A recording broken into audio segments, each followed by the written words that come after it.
missing here? Besides Shoshana. All right, I'm going to call the meeting to order. All right, a joint meeting of the Planning and Economic Development Committee and Personal and Administrative Affairs Committee was held today, April 8th, at 7 p.m. in the Aldermanic Chamber. Will the clerk please call the roll? Alderman at Large, Melbourne Moran Jr., co-chairman. Here. Alderman at Large, Ben Clemens. Here. Alderman Derek Tebow is here. Alderman Ernest Jetty. Here. Alderman Tyler Govea. Here. Alderman at Large, Shoshana Kelly, co-chairman. Alderman at Large, Ben Clemens again. You're here. Alderman Jetty. Alderman Thomas Lopez. And Alderman Tim Senate. Here. That is the roll. We got 1, 2, 3, 4, 5, 6, 7, 8. And I know Shoshana's Alderman Kelly is going to be a little late, and Alderman Lopez is missing too. That's right, and also in attendance is Director Sullivan and Deb Chisholm's Sustainability Manager, and Doria Brown. Dory Brown, Sustainability. What's the correct title? Energy manager? Energy manager. It's a building department, so you can use either. Thank you. I forget my own children's name, so please forgive me. Yes, as the clerk mentioned, co-chairman Kelly will be just a little bit late, and then she'll take over the actual Livable Nashua presentation. But for right now, even though it doesn't have it on the agenda, is there anyone from the public here to speak on anything that is intended to be acted upon tonight? Seeing none. Sober Homes, Director Sullivan.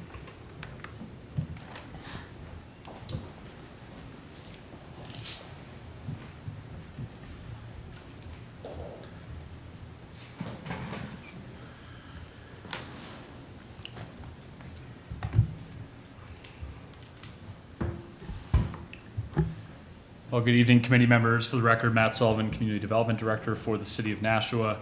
As always, I appreciate the opportunity to join this group for more of a discussion or a work session item this evening. And I'll before I get into making some general overview comments about what I would actually refer to as recovery homes rather than sober housing, I wanted to just quickly flag, for the purposes of this record, that Bill McKinney, the building safety manager for the City of Nashua, actually gave some similar comments back to the Human Affairs Committee, back on September 18th of 2023, but really focused at that time on the implications of building codes, fire codes, and our code enforcement process on sober housing, recovery housing efforts throughout the City of Nashua over the past, I would say, 6 to 7 years. And so if you're ever looking to find out more about this, I'll try to articulate some of his comments this evening, but he did add some additional flavor at that meeting that I think might be helpful. And I think I sent a link to that meeting about 2 months ago when there's some questions that were arising out of a recovery housing situation that was proposed at the time at 16 Archery Lane. And I think I wanted to start there this evening for everyone's sake. I know that you've been receiving some communication around that particular recovery housing location for a few different reasons, one of which being the fact that I fully expect that the city will be receiving a formal appeal of some of the city's actions related to that. I'm going to try to be general tonight with my comments around recovery housing and the city's, particularly its zoning treatment or its land use treatment of recovery homes. And we'll probably respectfully decline to answer specific questions about that proposal. I'll try to do my best to answer general questions, and I think many of the situational aspects of that location can be generalized across the City of Nashua, but I wanted to just make those expectations as clear as possible before we get into the discussion this evening. And so I'll start with the question of recovery housing and how it's treated under the city's land use code. And the short answer is that recovery housing is not contemplated. Some forms of recovery housing are not contemplated by the city's current land use code. What are contemplated are halfway homes, drug rehabilitation facilities, and particularly clinical or treatment areas that are actually actively providing care and support to individuals in recovery. And as we all know, I don't need to get into this, and many of you are more qualified than I to speak on this issue, but there are various types of recovery, different recovery programs. But it's very clear in the zoning ordinance that if you're going to a location to receive direct treatment, our zoning ordinance does speak to that. It allows it in some zones, some of the more commercially zoned or downtown zones where the zoning is more flexible, those uses are acceptable.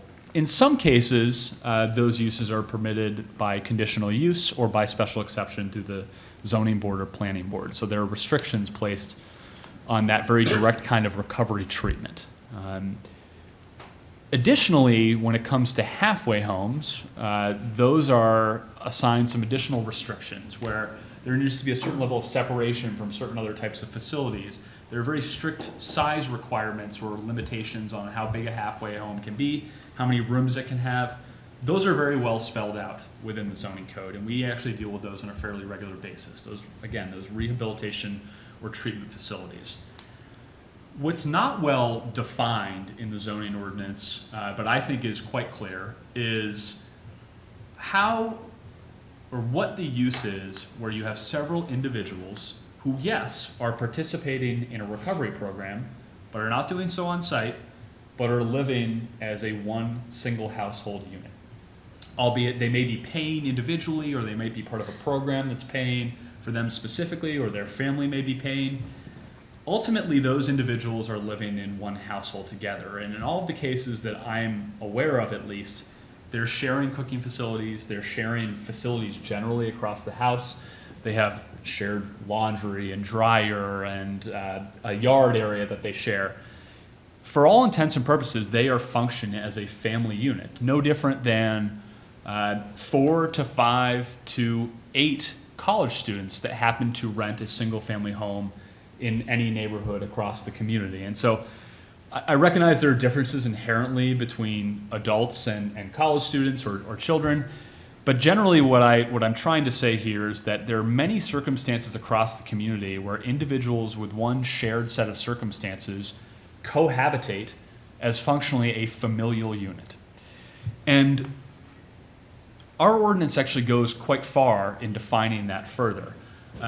Traditionally, zoning ordinances define a family as being individuals that are actually related by blood, or they're very specific about the form that the connection between individuals has to take. In our zoning ordinance, family is actually defined in two very, I would argue, different ways. One being a related family, and there are clear definitions of that. And then there's actually deliberate contemplation of an unrelated familial unit in the zoning ordinance.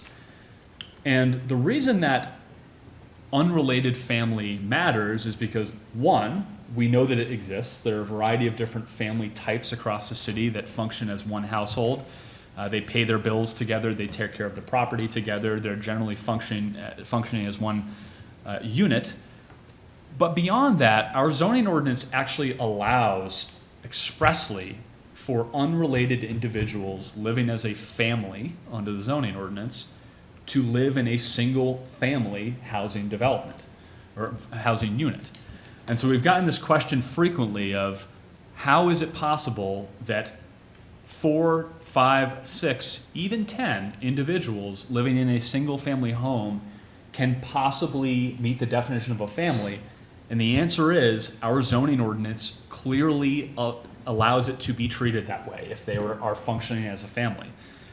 And I'll advocate a bit in front of this committee this evening. I do feel as though that is no different from 6 to 7 to 8 college-age individuals cohabitating and bringing along perhaps some of the issues that they might invite, some of the benefits that they might invite to a neighborhood.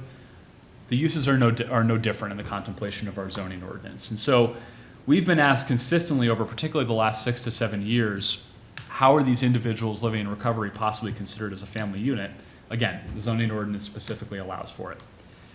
I've gotten many questions recently about the idea of whether or not the city should be treating those individuals living in recovery as sort of a room renting occupation. That's come up pretty frequently. I think it's even come up in some cases that have gone to our zoning board, and I expect it might come up in the instance that I was discussing earlier. It's a fine line. I would argue that in some cases, the habitation of individuals in recovery that are paying individually for a room, albeit as part of a household, it could cross that line into room renting. And so I think this is a very, pardon the phrase, a clear gray area that exists where someone could be living both in a non-related family unit and paying individually for a room. And the zoning department and the planning department have generally leaned towards categorizing that as a single-family occupancy use. And so I think that's a question that's worth discussing. But I would say generally across the board, our department has favored these folks living together, albeit while going through a recovery program, perhaps off-site, we have leaned toward it being a residential use at its core. There are some specific best practices that are out there for recovery homes, and I'm certainly no expert in this, but I do think it's important to understand that there are recovery homes that operate to a higher standard than there are those that are not. Quite honestly, we have a very positive relationship with the recovery housing community.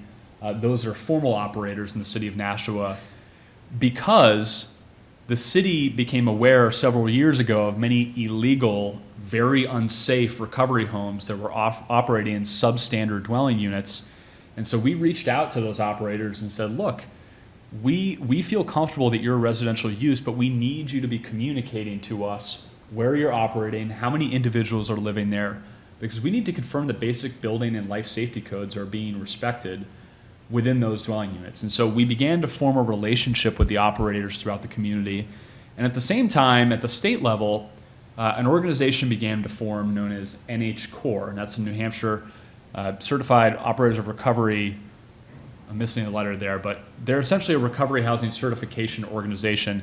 They evolved and are now led by an executive director that oversees the certification of, in at least the city of Nashua, approximately 28 to 30 recovery homes that exist. And I want to be clear, these exist in areas that are zoned for multifamily, for single family.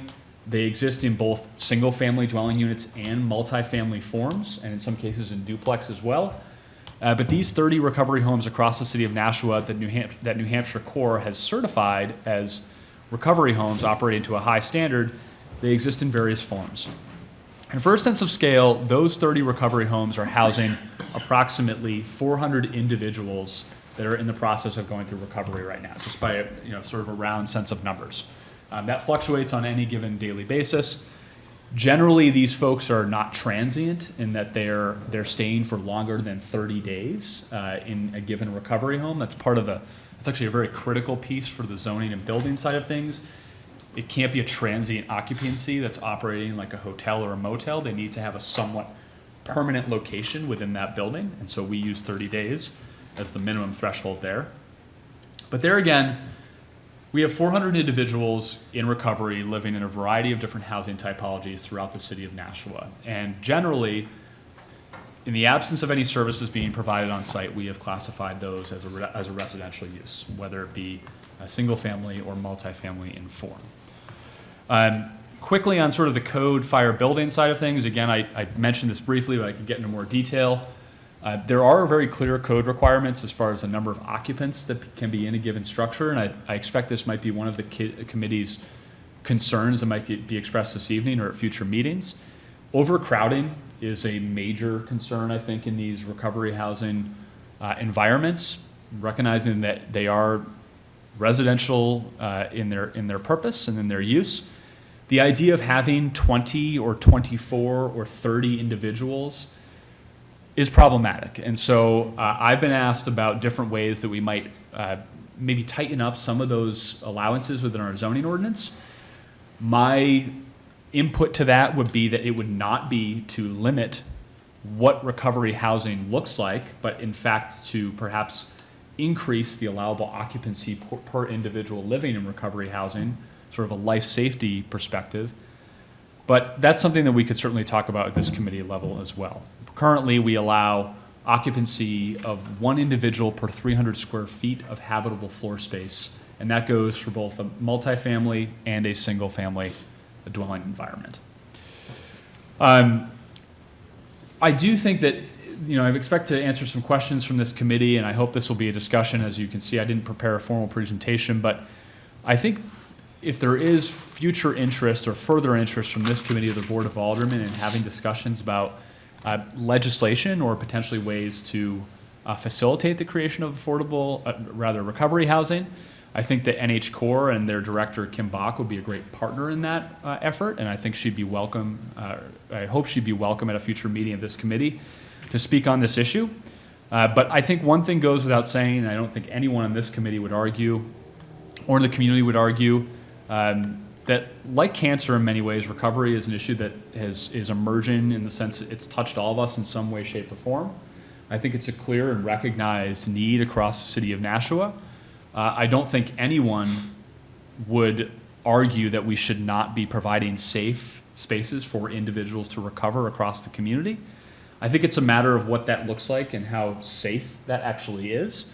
And I think we'd be open to a further discussion of how our zoning ordinances and other codes might be crafted to ensure that that's taking place. But I feel very confident, subject to future wisdom, that the way that our zoning and planning department and our building and fire departments have been treating these uses is a best practice. And frankly, we've been celebrated and honored at statewide conferences about the approach that the city of Nashua has taken, classifying recovery housing as a residential use. And I'm hoping that we continue to honor that interpretation. But I'd also be really interested in having a discussion with you all this evening about what that might look like moving forward, and perhaps some of the very legitimate sensitivities and concerns that have come from single-family residential neighborhoods across the community, because the individuals in recovery the scale's not tipped in their favor. It needs to be tipped in the favor of the single-family neighborhood as well, and we need to honor the character that they bought into, but I believe that can be done effectively while still allowing for recovery housing to exist. So I'll leave my comments there for right now, but I welcome a spirited discussion around this. Thank you, Director Sullivan. I think it gets complicated if we try to define what a family is. And everyone has a different perspective, and it also could disrupt foster care homes, adult foster care, Sure. child foster care, because that's technically not really blood related. Right. But the thought of increasing the square footage per person in a single-family home might be more palatable. The amount of occupants in a single family. Yeah, and just to be clear, that would only, what I would think about changing, I guess, would be for unrelated families, there would be a different standard to prevent overcrowding. I think there's good reason for having different standards for, sort of traditional families that have children involved, where they have multiple children sharing a bedroom, something to that effect. I recognize there's an inherent difference there, and so I don't want to sound totally naive to that discrepancy between the two, but I think unrelated households should be held to perhaps a different standard, and I think our zoning ordinance already does that, and that could be further modified in the future. Alderman Tebow, and then Alderman Clemmons, and then for the record, Co-Chairman Kelly arrived at 7:11. Yep. Thank you, Mr. Chair. It's a tough issue because if you probably polled the city, probably 80% of people at least, and it probably is higher, even people who care about people who are going through recovery would probably say, yeah, don't put that in my neighborhood. I just don't want it in my neighborhood. And they would say, well, there's maybe a warehouse on Amherst Street. Can't we just convert that into a 4,000, room recovery home, right? That's what you're going to hear, right? Nobody wants it there. We heard from the people at the one that's currently on there right now.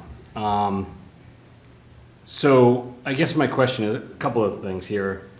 Is there any kind of requirement for being in these homes? Like, so for instance, 2 instances, right? So people at the last meeting, or one of the last meetings where they came up and spoke, were concerned for safety. So is there any kind of check that the only crime they've committed is maybe using, right, or misusing drugs and alcohol? They're not, they didn't have any violent crimes in the past. They didn't have any child crimes in the past, or anything, that could be conceived as dangerous. It's just mostly about the misuse of the substance. And so I guess I'll ask that question first. For the record, addiction and mental health is not a crime. Director Sullivan? No, you know what I mean. No, not, yeah, right. Yeah, and I actually want to offer a few comments on a few other things you actually made me think of in a minute maybe, but to be clear, we don't offer that level of review for a traditional single-family home. And so the response, and I don't mean to be cute with this answer, is no, there's no such requirement. We do no such review. And frankly, I'd suggest that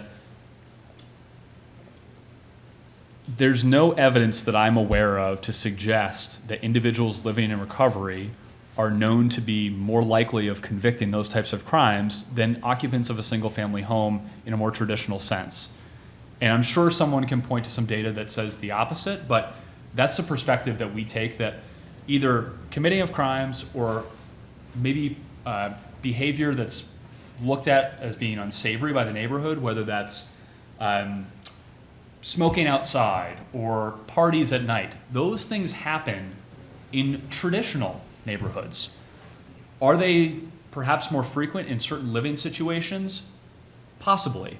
But that does not tell us what use it is when we're actually regulating. And so I hope that answers your question. We don't look at that standard. We don't do it for any other type of housing across the city, and we have not treated this differently. Well, Yes.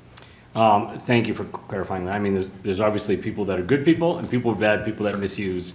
It's not stating that. And I think, your point about parties, you're going to get that at a more traditional place, actually, because sober housing, they're probably not having, or recovery housing, they're probably not having parties, especially like the ones you would think about that would cause the most trouble, right? Yeah.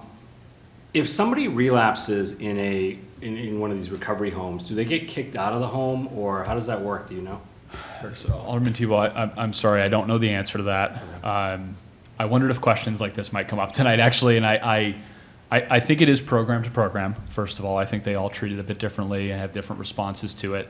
The situations that I am familiar with, it's sort of a strike system in many cases, but they may move them into an alternative living environment, perhaps. But I can't speak to the specific practices, but I will just maybe use that as a jumping off point to emphasize that, these recovery homes typically have an operator associated with them. And those operators, sometimes they specialize with female only, sometimes it's male only. Very rarely, if never, is it mixed in the way that these are structured. But the operators do matter. And again, going back to sort of this New Hampshire core certification, we looked at that core certification as a stamp of approval, if you will, that emphasized that a given organization was doing things the right way, they were meeting all the life safety requirements, they had clear processes and procedures in place. But there are certainly, I don't want to suggest there aren't bad actors, right? There are bad actor entities that are operating either underground homes or known homes that are not well run. And so we can't protect that. We have the same thing when it comes to landlords across the city. And I don't want to compare the two too directly, but that bad actor thing is just something we simply can't protect against. And so some may allow for multiple events to occur that would cause concern in the neighborhood and may not take swift action to remedy it. And unfortunately, there's very little we can really do to prevent that. Thank you. Alderman Clemens. Thank you. So I have a couple of questions. One, I'm going to go back to the discussion about the square footage of the occupancy. So you mentioned, and correct me if I'm wrong, that there was a difference between the square footage that we allow for related individuals and then non-related individuals. So I'll start there and may have a couple of follow-ups. Can you tell me what the difference is? Sure, absolutely. So the Alderman Clemens, the zoning ordinance allows for up to one individual per 300 square feet of area for an unrelated household. And I'm going to confirm right now, but I don't believe that the zoning ordinance contemplates a maximum square footage for a family as traditionally defined in the context of the ordinance, which is a related household. I don't believe there's a maximum square footage for that. Can I? Follow up, yes. Yeah, do you know when that ordinance was changed? Do you know what year that came out, the non-related? If you give me a second, I might be able to figure that out. The safe answer is 2008 when the code was amended, but it's possible that existed before. I'd have to look back, Alderman Clemmons. I'm not certain. So, if I can continue, yeah, I'm wondering if that was put into the ordinance because we have a very progressive city. And I'm wondering if that was put into the ordinance to protect folks who were in same-sex marriages, to allow them to live before we had gay marriage, before we had civil unions. And I'm wondering if that was put into the ordinance to protect those individuals to be able to buy a home in Nashua and safely live here without fear of repercussion from the city. Are you aware of that history on the? I'm not, but I might be able to confirm that that's not the case. I don't believe that's the case, but that is possible. But I want to just quickly confirm what the language of the related family definition actually looks like, because that might actually contemplate the situation that you're referring to. And so the city may have already been ahead on that. But that may be a homework assignment for me, because I need to look back at the history of how this Okay. language was actually adopted. That's a great question. I don't know. Okay, I guess really to get to the point of what I feel,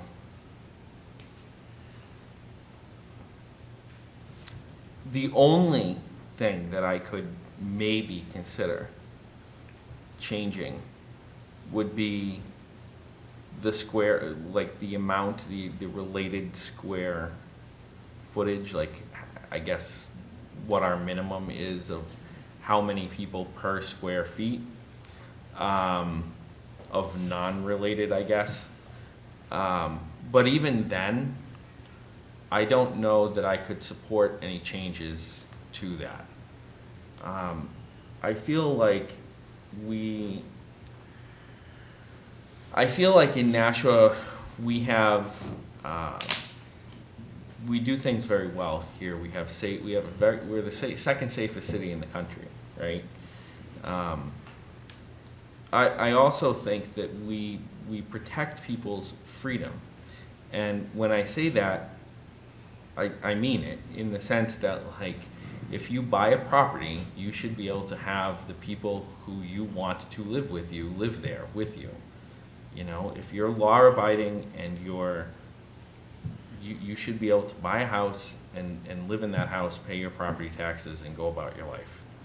I don't think that we should be putting restrictions and putting things in to the land use code that restrict things out, you know, and do things like that. I don't agree with it. I don't believe that that's what we should be doing. What I wonder, though, so you mentioned that there was the group that the city's working with that has core standards, right? Is that something that we could put into the ordinance? I think this is a really great question, and I say that often. I think I was made fun of at a recent committee meeting for saying that something was a great question, but that is a great question.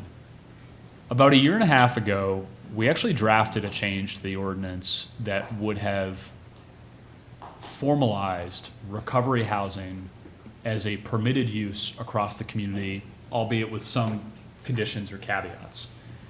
And one of those was actually going to be that they were subject to NH Core certification. And that was going to be a requirement. And we hadn't really gotten through to the detail of would it be a permitted use or conditional use or special exception. And perhaps we should go back to that effort, but the reason we ultimately stopped was because we had an internal dialogue about the idea that by defining the use as a different use in the zoning code, we were inherently undermining the very core tenet of what we have been suggesting for years, and that was that this use is not really a different use at all from a single family use. And so we had this internal debate about, is an amendment to the zoning ordinance and a debate about where recovery housing should and should not be allowed, if we truly feel that it's the same as a single household, is that the right thing to do? And we ultimately said no, but that was gonna be our mechanism, Alderman Clements, to get that best practice requirement in there. And we didn't move forward at the time, and I've had some regrets about that sometimes, but if the city did choose to move this forward and wanted to codify this as a specific use, both to protect these folks and for those in single-family neighborhoods that believe that they should have a specific character that perhaps these folks don't fit into, well, I disagree. I would work with you all to figure that out. And that might be a standard that you can put in place to help there be that common set of standards or requirements. Alderman Clemens. Yeah, I mean, well, I look at that and I don't look at that, right? So the way that I would approach that is if it's a residential, you make it, basically you make it throughout the entire city, right? So in other words, you put that in the code, you don't restrict it to certain zones. You basically say it's everywhere, and if you're going to purchase a property and the point of the property is that it's going to be a recovery home, then you have to follow these rules, regardless of where it is. It could be anywhere in the city, right? So you don't restrict it. But I think by doing that, if there is a home that, or an operator that doesn't follow that rule, then the city has something that they can go in and they can say, well, you have to do this. But it also ensures for the neighborhood that, it's going to be operating correctly, that it's going to be running correctly. And so I don't see it as I don't see that as being more restrictive. I see that as a very good rule to put into place to make sure that A, it's operating correctly, and B, all of the zoning is being, laws are being followed, and that these folks have a good household to live in. So I don't know. I think following up on that idea might be a good idea. And I think, too, the certification has some square footage requirements per person, too, for this. To obtain it, I could be wrong, but I thought that's what I heard at Human Affairs. Yeah, Mr. Chair, it does, and I would normally be hesitant to take on a certification as a regulatory standard, but the state of New Hampshire has actually taken this plunge already for us. They amended RSA 153, which is a fire code statute that's out there, a couple of years ago, to actually say that if a recovery home sought a variance for certain life safety requirements, if a home met the NH Core standards, they were entitled for a waiver of a variance of certain requirements of the fire code. And so what I mean to say is the statute actually already is in favor of New Hampshire Core certified recovery homes. We would only be building on that effort at the local level. So that gives me tremendous confidence that it would be a long-standing certification that we could stand behind to have a more predictable result for neighborhoods. And we had that exact same thought about a year and a half ago. We didn't move forward with it. So happy to pick that up if that might be something of interest. Mr. Chairman, yes, just briefly, I would love to see that come forward because I truly think that could be if you were already doing it anyway, right, to a degree, we have 30 of those houses here and we're already doing it anyway, then why not adopt it and get it into the code? And I think that could be a very good solution to the neighborhood angst and basically making sure that these folks who are in these recovery homes are getting the best that they can. So, and I'll leave it at that. I don't disagree with you. My concern is bumping up the square footage, and if NH Core already has the increased square footage, would be great. Just because you don't want to cram people who are in recovery into, and some business savvy people would want to maximize their dollar.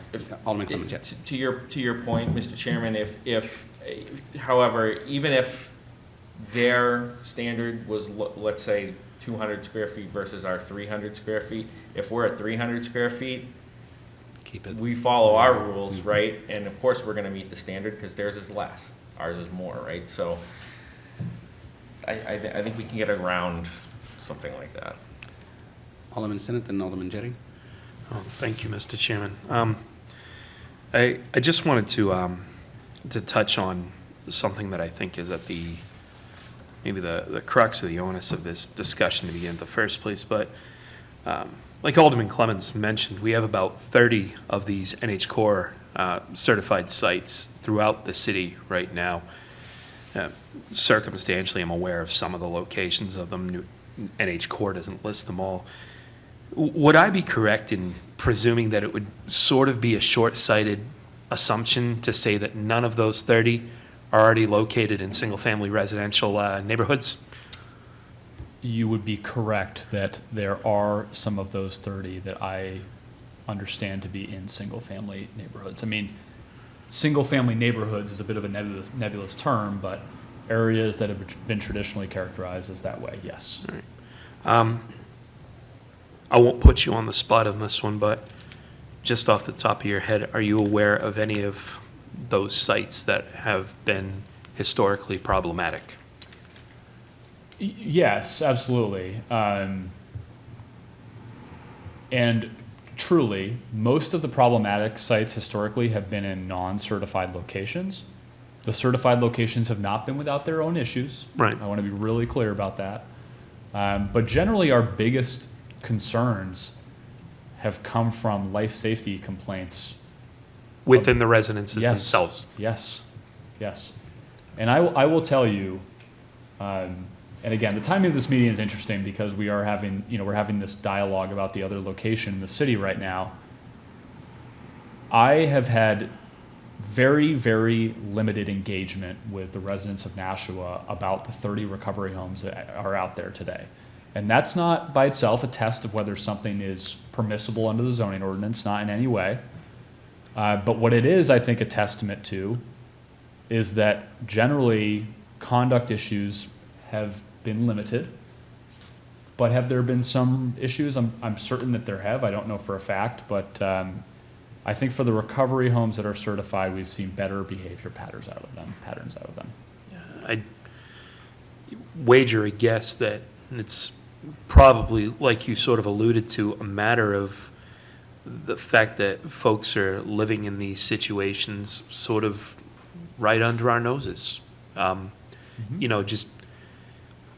Folks trying to live their lives one day at a time right alongside their neighbors who are trying to do the same.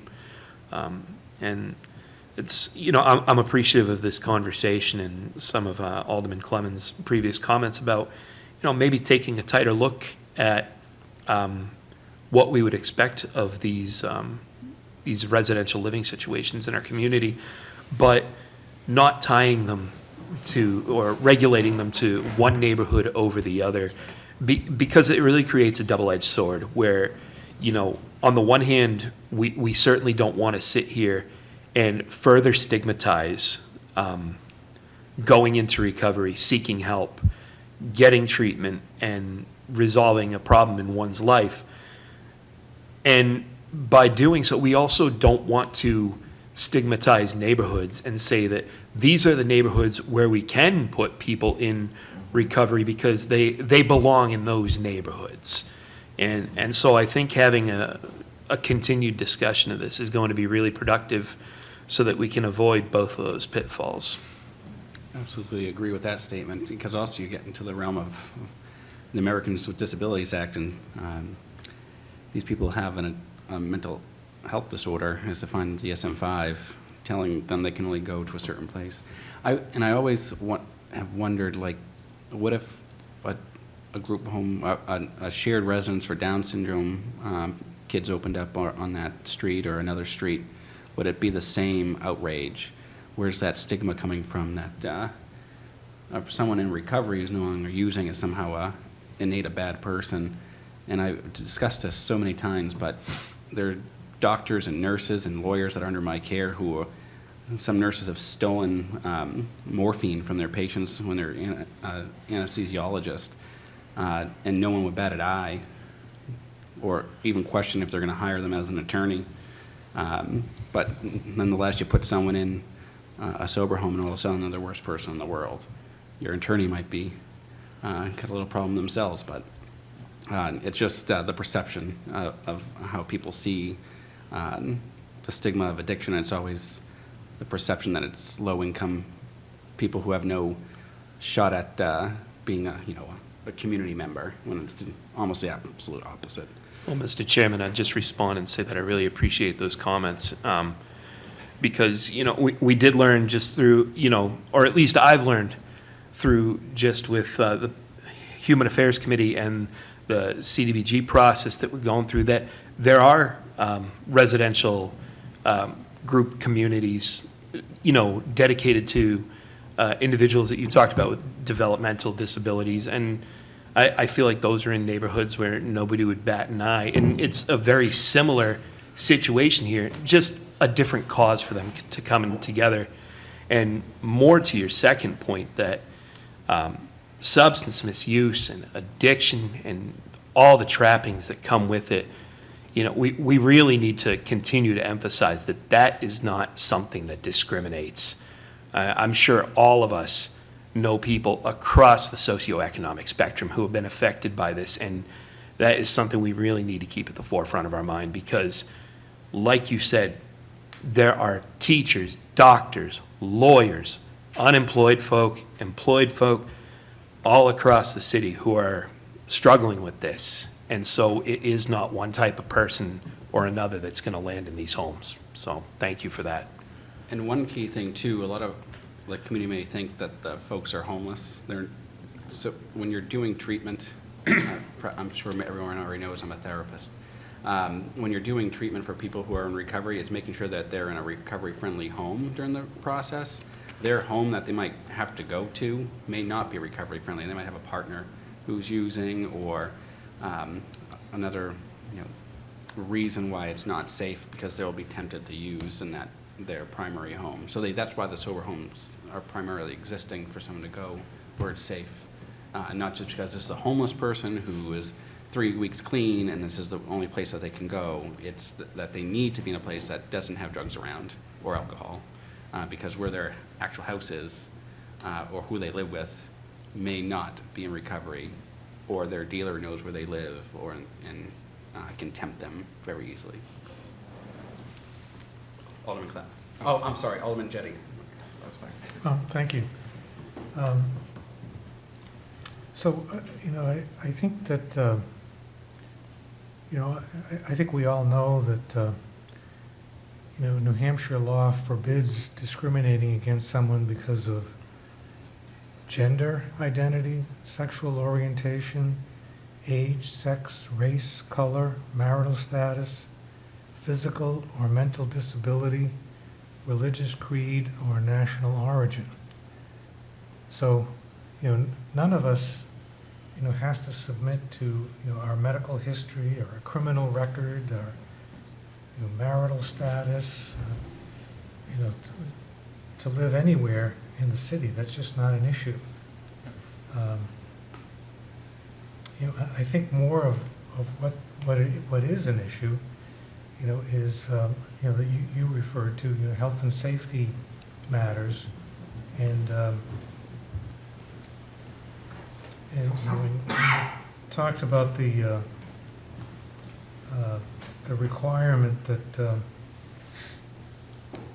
that a house for unrelated people, it has to have 300 square feet per unrelated individual. Do we require bathrooms, kitchens, bedrooms? Are there other things that we require? That's a great question, Alderman Jettie. You always say that. What I think you're asking, you get me thinking about other questions I have in my mind. So what I think you're asking, Alderman Jettie, is as the number increases, are additional facilities required to support the individuals living there? Is that what you're? Yes. The answer is no.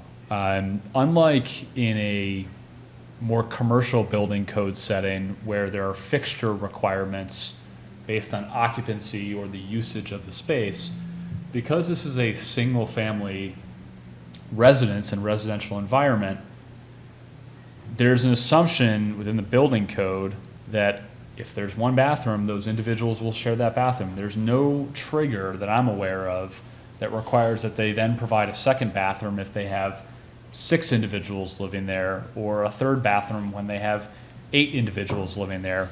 I'm not aware of any such requirement that exists when it comes to the single-family residential code. I can confirm that, but I'm fairly confident that that's the case.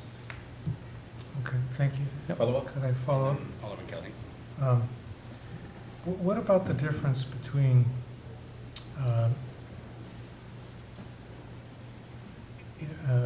people living, by choice, occupying a single structure, no matter what their relationships are, whatever. What's the difference between that and, people who are renting apartments? The difference between, I guess, rental property. I mean, where does it become commercial as opposed to non-commercial, and how does that affect, the issues we're dealing with here? Alderman Jettie, that's not clear to me. And I want to be as candid about this as possible.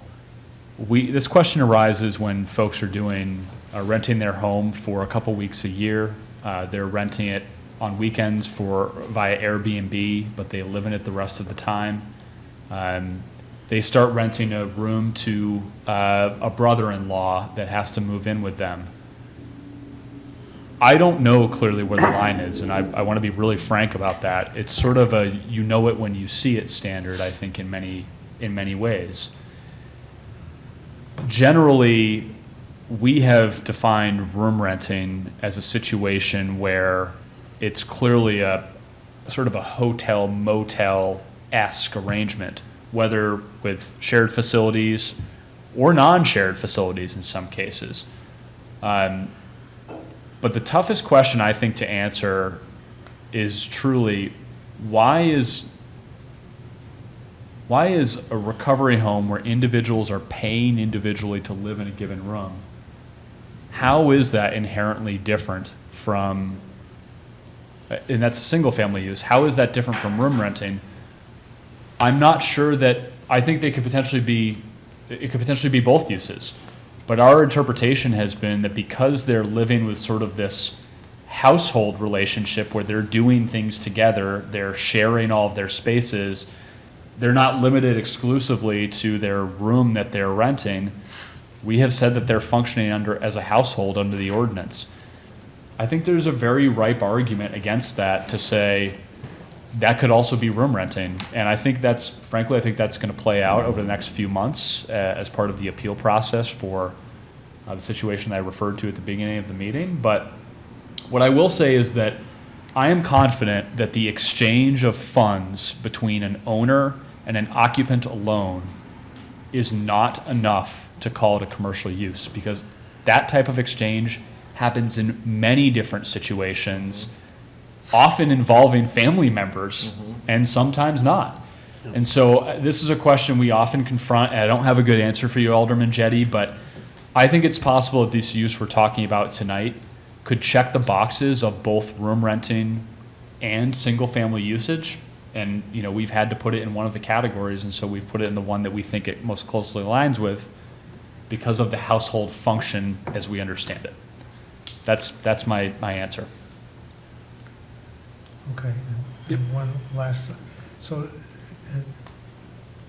do you think it's, our current ordinances, do you think that they present problems? Do you think that there should be, some work done to look at, other, examples of best practices and not, and I guess I'm not talking about, recovery homes, Sure. because I don't think the medical status of a person really is an issue here. Yeah. I'm talking about, the whole concept of shared occupancy,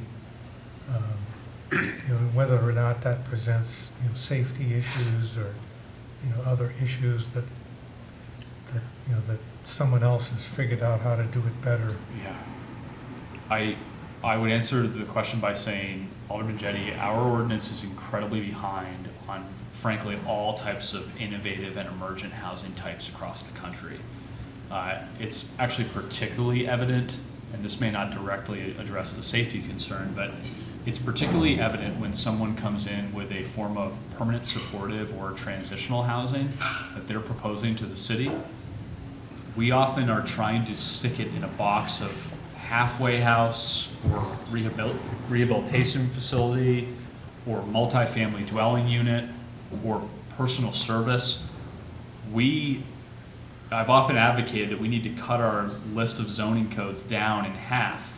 Well, I think we need to double our list of housing typologies that the zoning code contemplates. What we have in there right now is not reflective of what the best practices are across the spectrum of housing opportunity, particularly in those in need of some support and rehabilitation. And to, I guess, directly address the last thing that you said, what that lack of bucket to put these uses into results in is that we're then not triggering, we're not aligning our zoning code with the building or fire code requirement that exists on the other end that maybe triggers sprinklers or maybe triggers smoke detectors. We then have conflict between our zoning, our planning department, and our fire department and our building department, where we're all looking at something through its own lens, and the solution is therefore very unclear and hard to implement. We have many situations where planning department, this is hypothetical, the planning department is saying this is a single family occupancy, and the fire department is saying, no, you actually need to sprinkler the structure.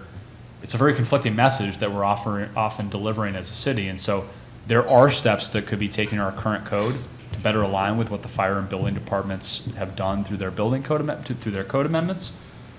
But I also think that will come with additional housing types that need to be written in that are just the way that things are being done right now that we're a bit behind on with our current code.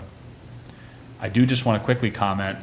I didn't want to address ADA and fair housing tonight because frankly, I think it's kind of it's a stick that's out there that I'm not ready to really use yet.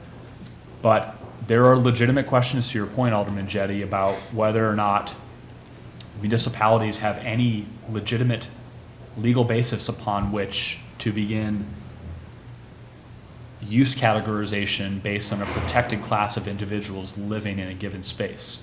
And I think recovery housing, I'm not saying it's in that category, but I think it's very, very close. And we've had internal conversations about the idea of,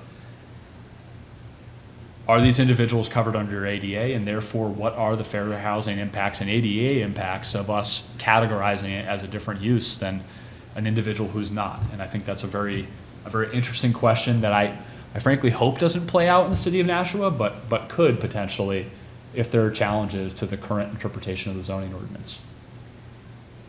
Thank you. Mm-hmm. The additional housing subcategories. Yes. Will be able to be addressed during the citywide rezoning. Yes, we have actually already started working on that piece, Alderman Moran. Yes.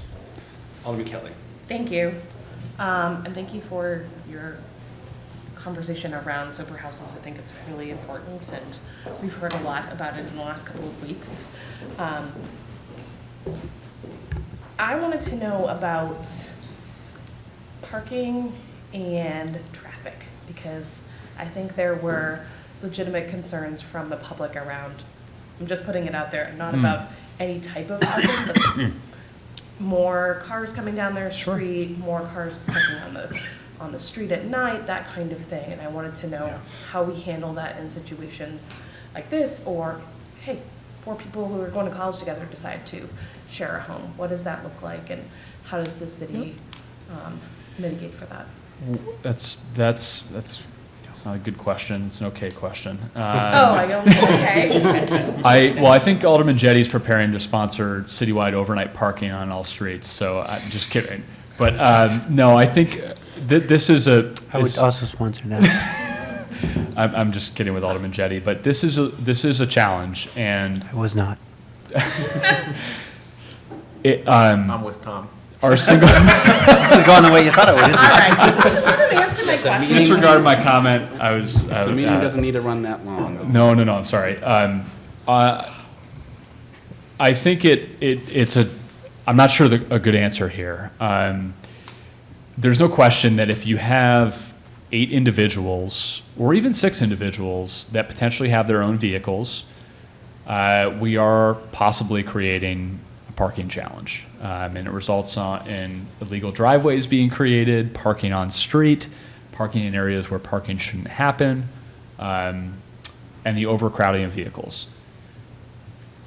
I don't want to suggest, because it cuts against my core being, I don't want to suggest that we should be increasing the parking requirements for single-family homes, because I think generally our requirements are quite imbalanced with what we see across the city. There's no question we have areas with challenges. I'm not saying that's not the case, but generally our parking requirements for single-family homes I think are quite good.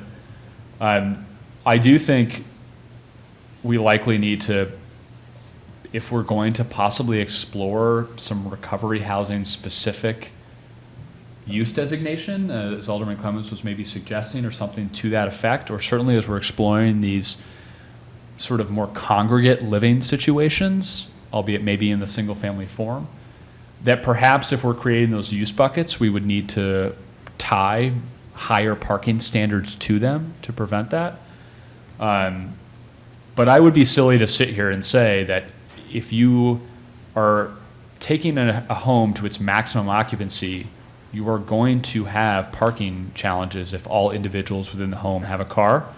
And I think that's felt on a neighborhood by neighborhood basis, and perhaps use separation or designation would help assist with that, followed by an amendment to the parking table to require more parking for those uses. Just, I thought, because I also think that, overnight parking has been a thing, but also there are certain areas in our city that we know are much harder to support in terms of overnight parking or on-street parking, whether we're talking about apartments. We've had people come and say, oh, it's fine, you can park in my cul-de-sac. But just as we're looking at code and parking in general. And I think it is, unfortunately, like single-family homes, we have some single-family homes across the city that are problematic in this regard too. They have many, many vehicles for a variety of different reasons. It's sort of, we got to handle it on a neighborhood by neighborhood, case by case basis when we have these concentrations of parking demand that are not meeting the on-site capacity. So walking back maybe what I said a second ago, I wouldn't want to overreact and immediately throttle up the parking requirements based on a specific use, but if we found it to be a patterned thing across the city, we'd have to maybe make a regulatory change to make sure that parking is being provided. Great. Yep. Alderman Clemens? Thank you. I personally, on that note, I think you just enforce the ordinance that we have in place. So if you can make a sober house work with the existing ordinances and the amount of parking that is available on site, then you can make it work. If you can't, then you can't. And I think that goes back to the whole certification process and making sure that everything is good. And I think that's really the way to approach it, because that balances the needs of the neighborhood. We have good ordinances that are in place now, so you enforce them. And I think The only other thing I do want to say, Mr. Chairman, is in regards to renting rooms. I can tell you that when I first moved into the house I live in now, I had a friend move in with me, and good friend, good buddy of mine, rented a room from me. Although she's my wife now, when she moved in, helped me, she's still not on the mortgage. So when she gives me money to pay the mortgage every month, she's technically, I guess, paying rent, right? But it's so when I hear those things, and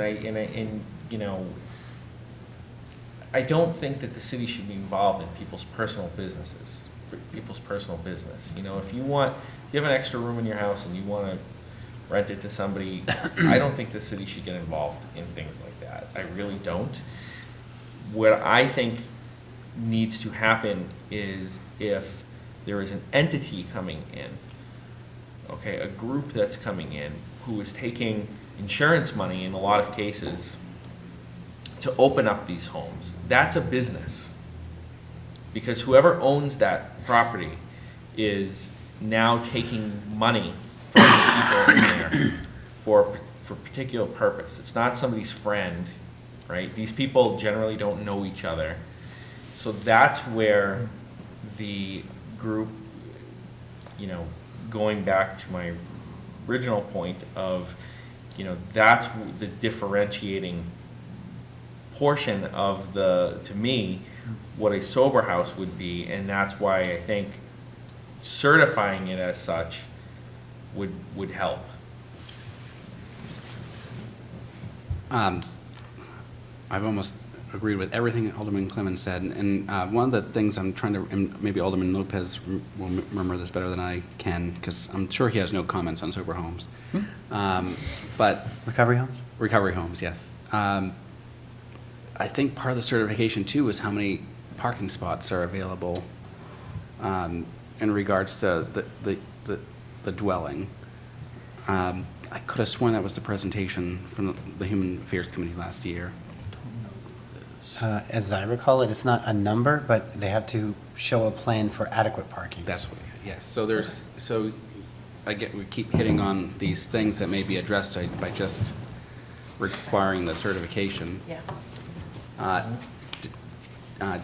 know Alderman Tebow's next, and then Alderman Lopez, but devil in the details too, you know, this is also codifying that, also says, hey, come open a sober house in Nashua, which I don't have a personal issue with. I could open a couple myself. But, you know, the community shouldn't be aware if we're saying, hey, yeah, these are the regulations, these are the checked boxes. It could invite more recovery homes into the community. Thank you, Mr. Chair. I'd be happy to jump onto Alderman Clemmons' I guess, I don't know if it's an ordinance or his thought about having that certification put on there. I think that's a good idea. And I think it makes sense to do it the way he was speaking about,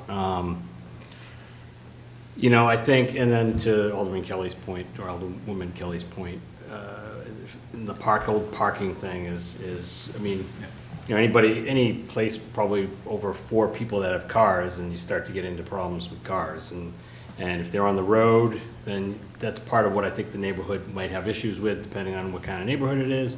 And you'd also, like, if you're starting to have them pay for permanent parking, who's paying for that? The resident that's in there trying to recover, or the landlord, right? So, who probably doesn't want to pay for those. And his car isn't there, the landlord's not there, or the owner's not there.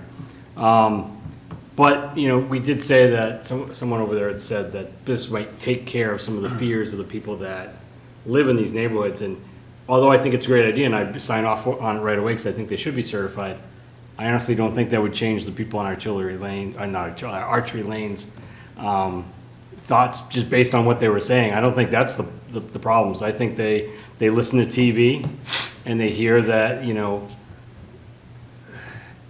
people with mental health issues, regardless of what kind it is, I think, you know, scare some people, right or wrong.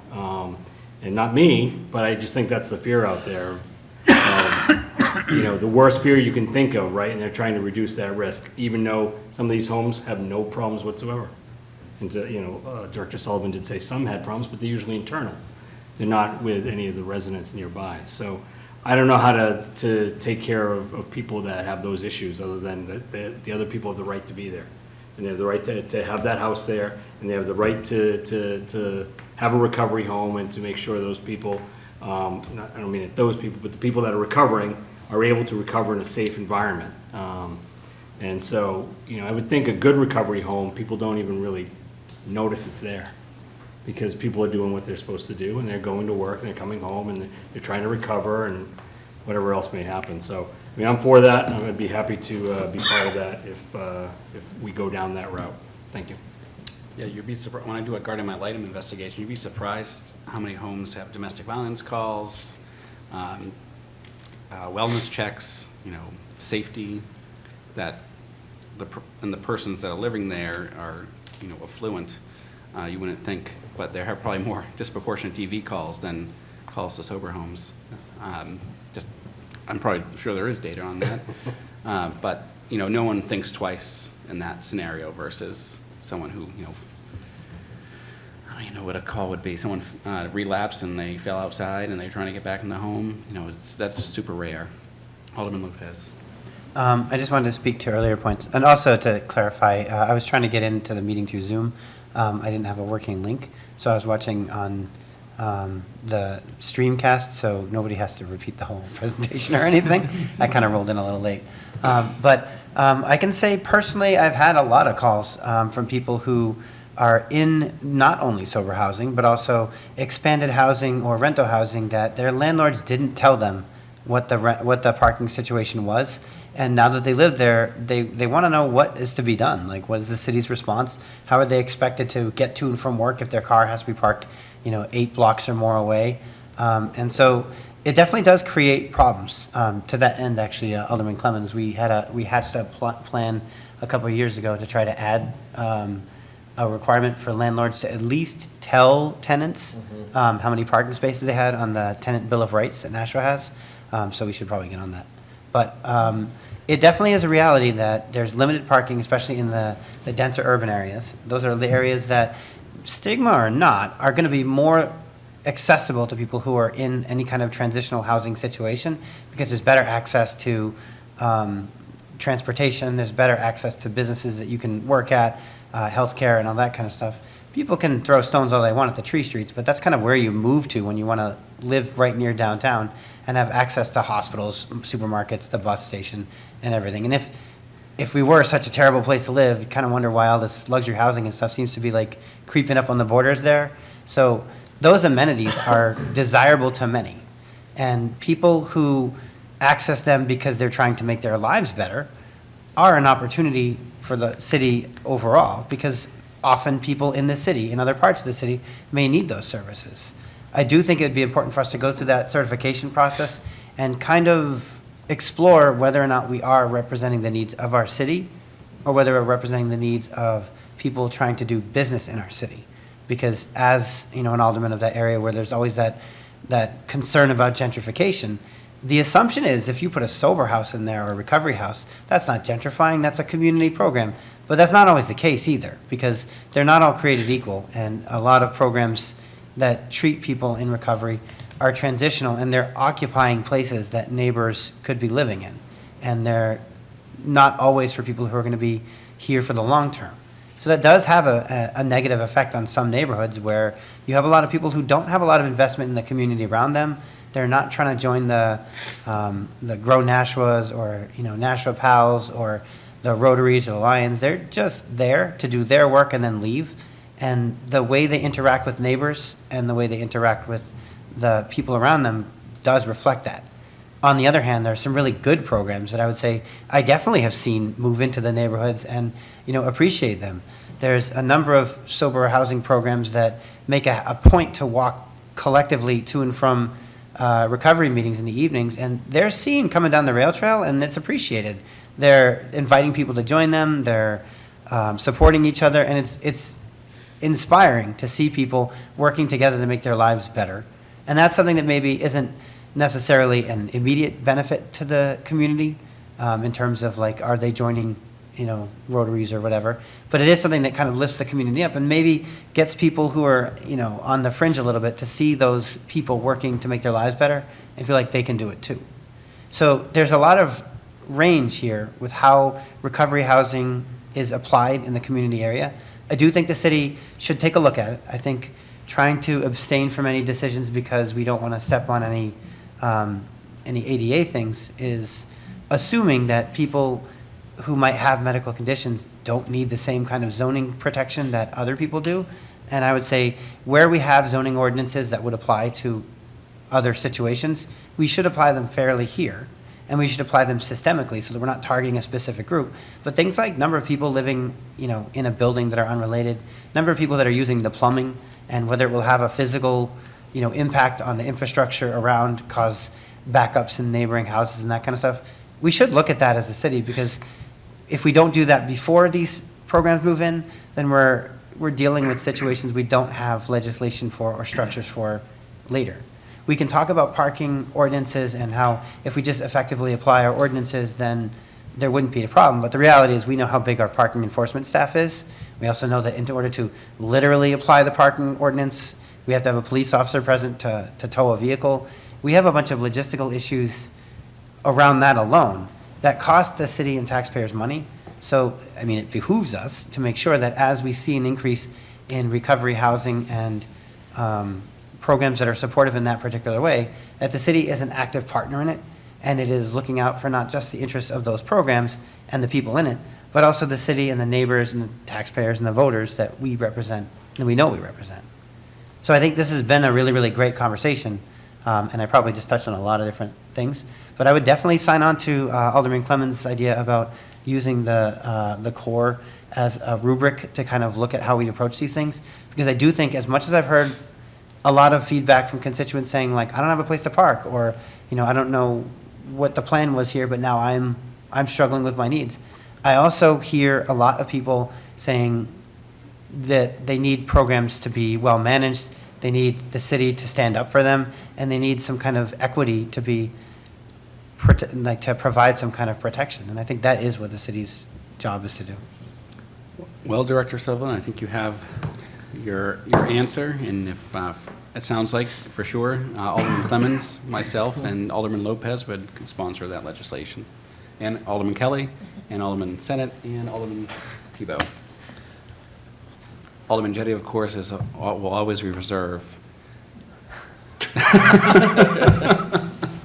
Show me the writing first. Well, the attorney, he needs to see it first.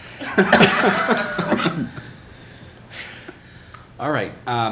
Any other final statements? Just thank you. I appreciate the discussion. This is a tricky topic, and I appreciate everyone's insight. Very, very helpful. Right, we're going to take a 5-minute bathroom break, and then Alderman Kelly is going to take over the chair. Want to be clerk or? Okay, so we are coming back after a brief break here, and we're going to talk about the sustainability plan, which I'm really excited about. But without objection, I would love to open it up to public comment. I know that there is some public who would like to speak to the sustainability plan before we move forward.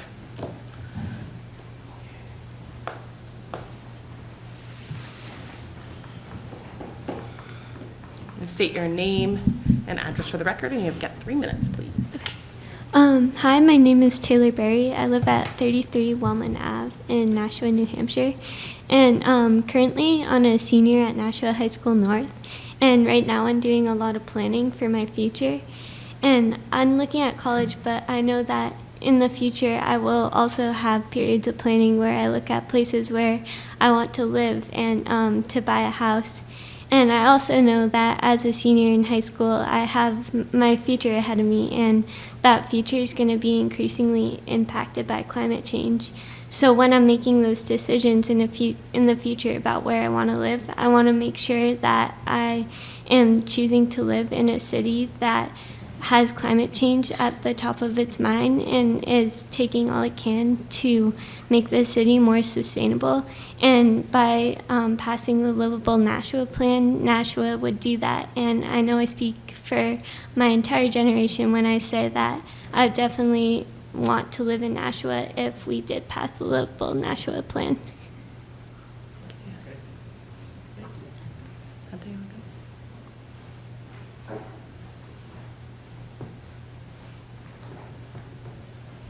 Hi, I'm Dante Castellano, 4 Bicentennial Drive in Nashua. I'm a senior at Nashua High School South. And yeah, just to add on to what Taylor said, I definitely support this plan for, well, the Livable Nashua plan and sustainability plan because, I mean, this is something that cities across the country and the world are really going to have to do. And although not many around here have necessarily done it, I definitely think Nashua could be a good example for that. And yeah, that's pretty much all. Thank you. Thank you. Okay. So we're at communications, There is none. petitions, None. unfinished business, None. new business resolutions. We have R-24-040 relative to the acceptance of the 2024 Livable Nashua Sustainability and Resilience Plan for use as guidance in planning and future decision-making. And I'd like to recommend final passage. The motion is to recommend final passage, and we're going to open up the floor. I believe that Sustainability Manager Deb Chisholm is going to walk us through the presentation. Thank you, Alderwoman Kelly. Deb Chisholm, Sustainability Department Manager. I'm sitting here, to my left is Doria Brown, the city's energy manager. Two of the people in the Sustainability Department, we had to do rock, paper, scissors to see who was the lucky one to give the presentation tonight. Levent Akinsey, who's also in the Sustainability Department, I think is maybe still on his drive home from visiting the totality eclipse this afternoon. But fortunately, we're all well-versed in what's going on with the Sustainability Resiliency Plan here. So I just want to give you a quick overview of what we have here for a plan. I know that you have received a copy of the plan in your packets. I'm sure you all got a really great chance to read it over the weekend. I will tell you, the presentation that I have for you tonight is about 20 slides. The plan itself is 20 pages. This is not a shortened version of the plan. This is the entire plan. And that was one of our main goals, was to make it as easy to use as possible. We didn't want 200 pages of the history of sustainability in the city of Nashua. What we wanted was a document that we could use to move things forward. And just for a split second before I get started, Taylor and Dante, who provided their testimony here this evening, I'm sure that really nothing that I have to say about this plan really says anything more than that generation and what they need from us as a city in order to live their lives in the future. You know, these folks they're teenagers. They have 70, 80, 90 years left on this planet. I don't know about you guys, but I'm not going to be here when that's happening. But I do feel like it is our responsibility to be leaving them with the space that will be still a sustainable and resilient community in the future. So what we have tonight, I think you guys have probably already seen. Oh, geez. Seen some of this already, and this statement right here at the beginning is really the gist of the whole thing. This is a roadmap to a livable, resilient, sustainable future for everyone. To meet long-term goals of the city's Imagine Nashua Plan, the Livable Nashua Plan defines the short-term actions that the city will take to meet the challenges of climate change head-on and create a thriving community. So when we say short-term, what we're talking about here is we're hoping, despite the fact that there are 61 actions listed in this plan, that we're going to be able to get through this in 5 years. We're hopeful that in 5 years we'll be able to create an updated plan that will have new issues on it that need to be addressed. I will also say that this plan is also not a stagnant plan. If we determine a year from now, hey, we have these other issues that we'd like to address, great. We're happy at any point to be addressing any other issues that come along that people think are important. This is really a baseline document, if you will, for how we're going to move forward in the future. Also, just to make sure you're paying attention, and if you actually read through the document, you might have the answers to this question. But our first trivia question tonight, the current average number of days per year with a maximum temperature above 90 is 8 to 9 days. I'm not sure we met that this year, frankly, to be honest with you. But how many days above 90 are we expected to have by the year 2050? And 2050 is that sort of that date we just sort of throw out there when we talk about sustainability goals and greenhouse gas emissions. 10 to 11, 16 to 17, 22 to 23, 29 to 30. Any guesses? Person that answers Point this of order, question. do we get a gift card? No, you get, Okay. you get to be right on record. Nope. No? Don't want to change the trend. Right. No takers? 75% chance of D, being wrong. 29 to 30.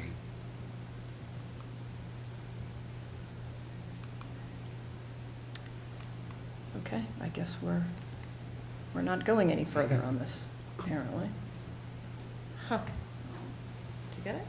Right in the middle of the most suspenseful slide. What can I do? Just click. Try clicking. Should have invested in better batteries.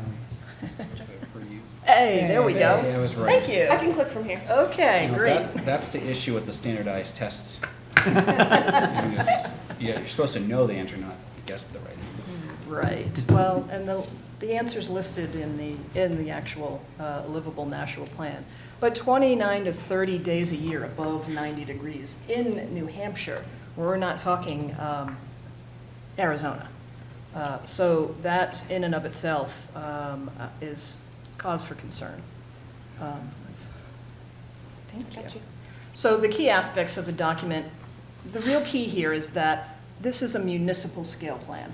This is not the plan that is a community-wide plan, although the issues that we're coming up with as a municipality are ones that also have an implication for wider community as well. But we just want to make sure that what we're talking about here is just the municipal side. Maybe in 5 years, we can start tackling the community side as well. But the community engagement has been a key part of the development of this plan. And again, I'll call out Levent, who did a lot of heavy lifting with community outreach to engage folks to find out what was important to them. And again, to reemphasize that this is a short-term plan. We're hopeful that within 5 years, we will have stepped through most of the actions that are listed in this plan. Next slide.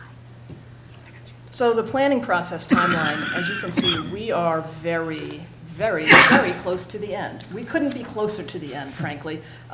We're here meeting with you folks tonight to provide a discussion on this guidance document. We're hopeful that it will go to the full board tomorrow night. Donna was gracious enough to allow me to slip that in for tomorrow night's board meeting.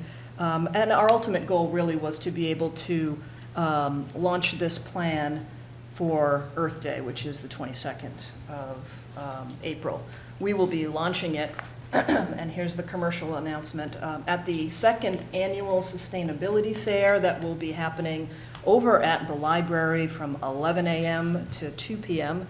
That's Saturday the 20th, so come on over and say hi. We've got some speakers, tons of tables of sustainability-minded folks, an EV showcase. You had a Tesla last time. I think you had a Tesla last time. We did have a Tesla last year. I think we had a couple. Yeah, I did. Yeah. One of them was Alderman Kelly just parking. Yeah, great. So this really is the point where we're at, and this is kind of where the real work begins. Next slide. It's just a little bit laggy, but I was. So what we've done here is we have created what we thought were the 5 best focus areas for the goals and strategies and actions of the Livable Nashua Plan. This took a little bit of massaging at the very beginning to come up with what we thought were the focus areas. But you can see we've got clean energy and efficient buildings, resilient and healthy community, smart waste and water management, sustainable transportation and land use, and last but never least, thriving natural resources. Again, these focus areas are really the baseline of the plan as we move forward. So first focus area that I'm just going to summarize these for you. There is a lot, despite its short length, there is a lot more information in the actual plan regarding the goals, strategies, and actions. But for clean energy and efficient buildings, what we're talking about here is electrification, energy efficiency and resilience, municipal energy use, renewable energy transition, rooftop solar. One of the things that we also, have already spoken about tonight is the major lift that Sam Durfee and the planning department are going through right now with the changing of the land use code. We're hopeful to sit down with Sam and maybe start pushing the envelope a little bit in the ordinances to support some of the things that we're talking about in this sustainability plan. For example, making rooftop solar easier for people. We'd like to be able to make it not such a mystery, both for the local residents and for the municipality and the school district as well. Next focus area, resilient and healthy community. So we're talking about attainable and resilient housing. We're talking about community outreach, emergency preparedness and communications, and health and safety. So if you've been around this year with all the rain that we've had, the amount of flooding that's gone on throughout the city has been just amazing, absolutely amazing. I can't tell you how many times we've heard, this has never happened to me before, and I have lived in this home for 45 years. So what we're talking about here are issues with flooding. We're talking about, as you could see from that quiz question at the beginning, we're talking about heat-related ER visits. We're talking about folks, older generation, people that have compromised immune systems that are very much impacted by things like that. So we're hopeful that some of the items that we've got in our goals, strategies, and actions are going to assist us with providing what the community needs. Next focus area, smart waste and water management. We're talking about the wastewater system and trying to make that as efficient as possible. Recycling and reuse, anything going on over at the landfill. You know, and sustainability aside, we're talking about municipality that actually owns its own landfill, kind of a rarity these days. So anytime we have the opportunity to be able to divert waste and increase the longevity of that landfill safely is certainly a major step for us. But other things like reducing single-use plastic. Has anyone been to one of the cafeterias in the schools lately? Where many times this meals are being served on styrofoam trays. And I know that folks in the school district have tried to make that change. It's a hard change to make. So we're hopeful to be able to support other departments and the school district in making that type of step forward. Municipal watering is something else that trying to reduce how much water is used. Oh, look at that. Thanks. Sorry. Here, from a personal standpoint, though, how much water is used during a 15-minute shower? And if any of you have any teenagers, how many teenagers actually take a 15-minute shower? 90 to 100 gallons, 70 to 80, 50 to 60, 20 to 30, and again, the answer, I think, is in the plan. But there you go. 90 to 100 gallons for a 15-minute shower. That's a lot. That is a lot of water. So this kind of highlights what we can do in a short amount of time, whether it's simply notifying folks that there are water conservation things that they can do in their own bathrooms. You can change your shower head. Although I've tried that a couple of times, some of them are not great. You hardly get any water at all, but I guess that's the goal, right? The goal is to reduce how much water comes out. Alderman Lopez, do you have a question? Yeah, after seeing that statistic, I just wanted to express my gratitude to the teenagers on my Hoy team for surviving the 2-gallon waters that we have from the solar heated water things. And even that's an upgrade from the bucket I had to use when I was going. Other countries don't use as much water because they don't have access to it. Yeah. Well, maybe it's a shampoo issue too. I don't know. Oh, I don't have to worry about that. Next focus area, sustainable transportation and land use. The city is very lucky to have a transit department and to have buses that will bring you where you need to go. Part of the work that we're looking to do is to enhance that transportation system that we have. We've got some electric buses, we've got some compressed natural gas buses, and we've also been focusing very recently on reducing our greenhouse gas emissions by switching some of our municipal vehicles to electric vehicles. We had a heck of a time trying to get that figured out and trying to get that started and up and running, but we've got a lot of stakeholders and everybody seems on board. We've got several Nissan Leafs. We've got the Ford Lightning. DPW has been amazing. They've got their own chargers in front of their new building, so they're very receptive, of course, to having some electric vehicles as part of the vehicle purchasing process through the SURF.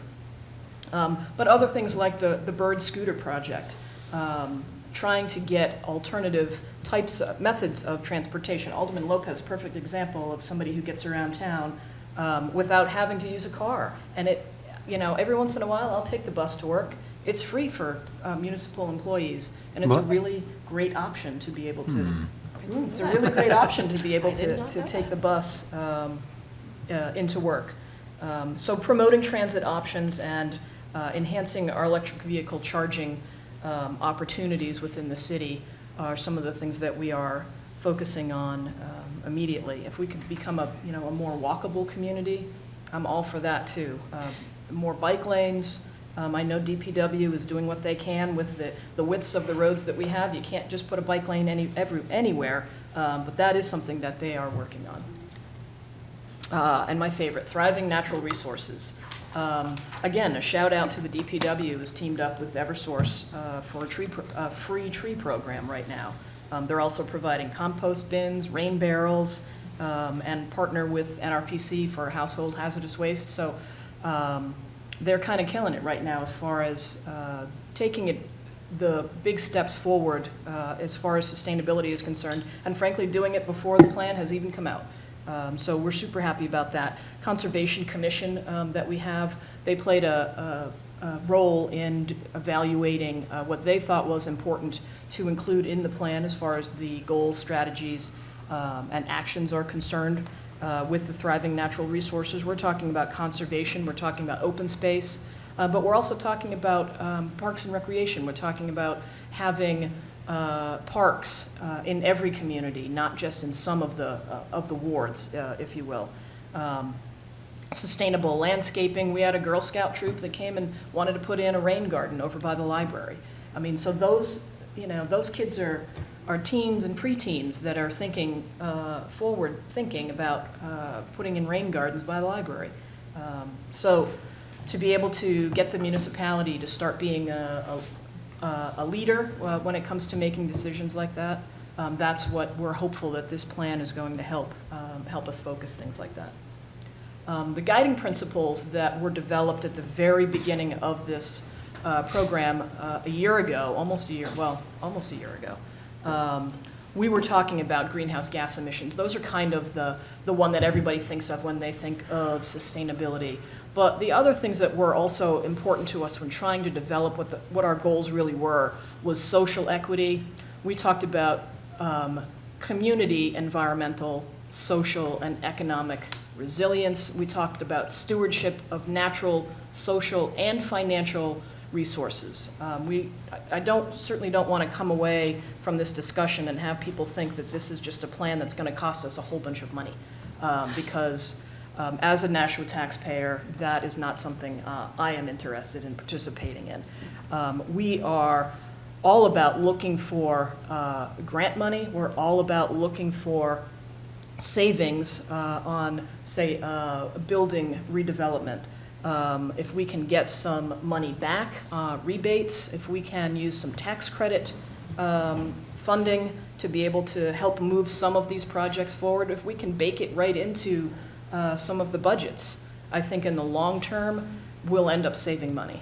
And I think that's one of the important things to be remembering, that while it may cost more upfront, for example, an electric vehicle that may cost more upfront, in the long run, probably ends up being less expensive because of the price of the electricity to charge the car and the lack of fixing that those cars require. I don't have to change the oil in my car or any of knock on wood, I've owned my car now for 2 years and I've had to rotate the tires and change the wipers.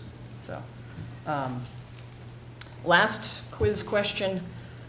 Which sector is responsible for Nashua's largest share of municipal greenhouse gas emissions? Is it transportation, solid waste, buildings, or wastewater? I was Any gonna guesses? guess. Buildings. D. Buildings. Buildings.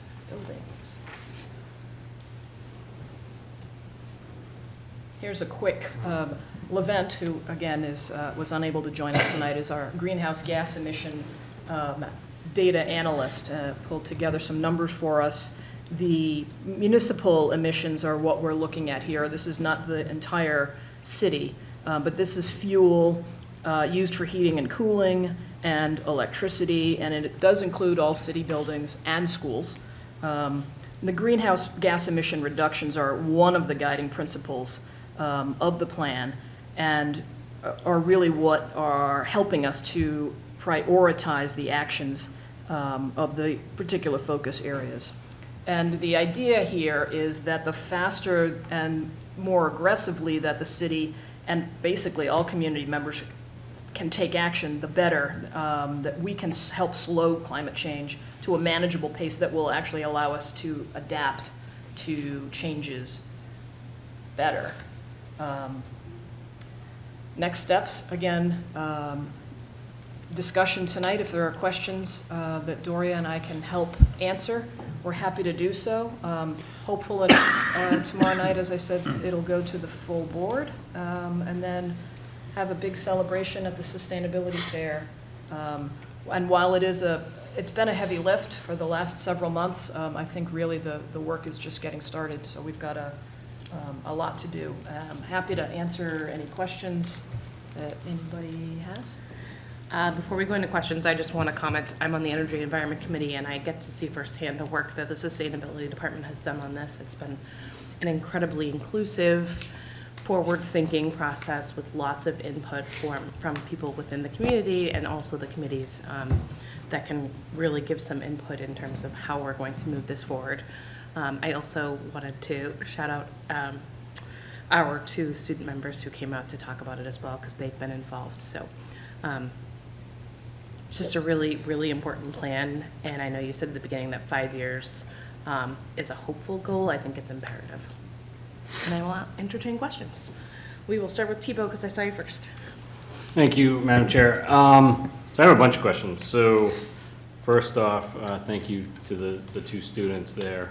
I'm not going to play favorites, but Dante's in my ward. Thank you for this plan. I mean, I think it's a great plan. I also want to say that Ward 8 does technically not have a park, just saying. Proctor Park does not count. I know Director Sullivan back there is claiming that as a park that's in the woods, doesn't count. And so I have a few questions. My first question is, and you mentioned it briefly, I didn't think you were going to, but you know I'm going to ask it because I work there. So other than the part at the end where you talked about Eversource, is there more involvement between Eversource and maybe, I think Liberty's our gas company, right? Those 2 companies to help us, whether it's monetarily or just in any way, help us to get some of these things accomplished? Absolutely. Can you state your Am I, name? I'm Doria, I'm the energy manager for the city, and I would say absolutely, we'll be working with our utilities on this. We currently work with our utilities through our community power program and through all of our departments. And I don't see a way for this sustainability plan to move forward if we don't have a positive relationship with our utilities. Okay, great. Follow-up? Alderman Thibaut. So you mentioned the work that you guys are doing with DPW, and I know there's things there that I'd like to work on too. I've been working with Parks and Rec on the lighting in the city for the fields, trying to get as many turned over to LCDs, although that's part of the cost, right? Because that does cost. And then Holman Stadium would be a big cost, but those lights would need changing. And I saw that they were low on the emissions list. But also with DPW is they stopped a few years ago recycling glass. And is that something we would go back to if we're trying to recycle more things? Or, and I know that's not, you're not the DPW, but. I am not the DPW. I do know that we do have single stream recycling, and so when you put your recycling out, you put glass, you put plastic, you put cardboard, you put paper all together, it all goes to the same place. They're not weeding any glass out of that single stream by any means. They do tell us to not put glass in there, though. I do think that there's an issue with trying to upset the apple cart, because they've worked so hard for the last few decades, really, instilling that idea of recycling, the idea to come out and make a change to that may only be a temporary change, can be problematic. So there hasn't been a big announcement about, hey, don't do any more glass recycling. But any chance that we can get to divert waste from that landfill, whether it's through recycling, whether it's through reusing what you already have, instead of going out and buying more. There are a lot of options. And one of the things, again, back to the land use code, is when we're building new developments, the idea of being able to put in not only space for a dumpster for people's trash, but also for people's recycling. A lot of times folks that live in apartment complexes don't have the ability to recycle. So that's one of the things on our list of actions. That's WW 2.1A. That's not. This is my biggest one. You mentioned as well about cost in general. I'm for this plan 100%, but I know costs will always come up, and I know you talked about different ways to get money to help some of this. But at the end of the day, there are some things that are going to be part of this, and I think of vehicles as one, right? Because I've seen some smaller battles. I've watched some of the DPW board meetings, and even in here in the finance lately, talking about certain vehicles and whether it's, it's not always cost effective in the beginning, but will be over the life of the vehicle.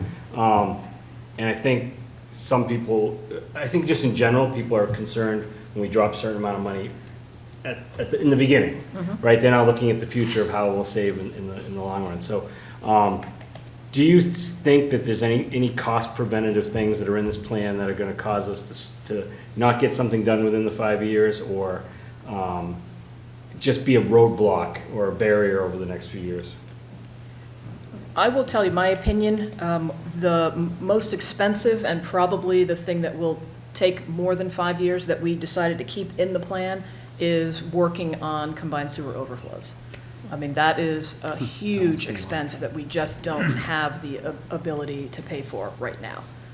Will we continue to look for funding? Will DPW continue to work on the infrastructure of the whole wastewater department? Yeah, absolutely. But that's kind of the biggest nut in this whole game here is the combined sewer overflow and the infrastructure changes that would need to be made in order to not have any more combined sewer overflows. But when it comes to cost, I do think that people need to think a little bit more about the longevity of, say, an electric vehicle and what that cost really is. One of the things that we're talking about now is installing electric vehicle charging stations where you actually have to pay for the electricity that you use to charge your car. The idea would be that if we make a profit off of that, we can put that money aside that will help with the cost differential between a standard ICE vehicle versus an electric vehicle. And I will also say that we've had discussions with other departments about their needs. This is not something that we don't believe that every vehicle needs to be an electric vehicle. We don't believe right now that every emergency vehicle, every dump truck, every trash truck needs to be electric. That's just not that's not how we want this to work. We want to, get through the passenger vehicle type vehicles first, and as the technology becomes better, that's when we really want to start jumping on some of the bigger vehicles. Great, thank you so much. You're welcome. Alderman Clemmons. Thank you. So my question, not really a question, I guess, well, maybe it's a question.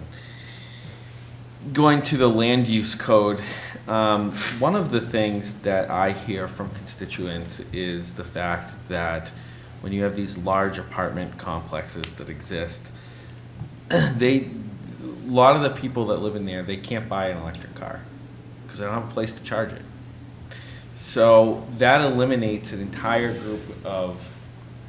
segment of the city, basically, from even considering that as an option for them to go and buy one of those vehicles. So I'm hoping that in the land use code, that is something that we're going to be addressing going forward, for that when we have a project, a multi-unit project going in, that we put a number of, the spaces have to have X number of, charging stations. I don't know if that was contemplated in this plan, or if that's. Absolutely, absolutely. We've sat in on a couple of conversations with developers who come in and say, okay, here's our plan, here's how many units we're thinking of.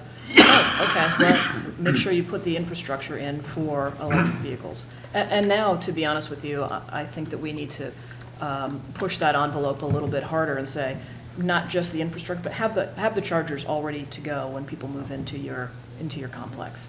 I think that's a very important thing. And we are also looking, we're, as I said, looking to install some chargers in the Elm Street parking garage. I think that our next priority is over on High Street. So the ability to have more chargers downtown, I think, will help soften the blow when it comes to people deciding whether they can live in downtown Nashua or not because they have an electric car and have no place to go. But I'm with you on that 100%. Follow up, Alderman Clemens? Yeah, I was in Montreal not this past weekend, a couple weekends ago, and they actually have electric chargers right on their streets. So just think of a regular parking spot on Main Street, and they have a charging station. You see Teslas or you see whatever just parked there charging right along the street. So I mean, the technology exists, it's here, it's within 5 hours from here.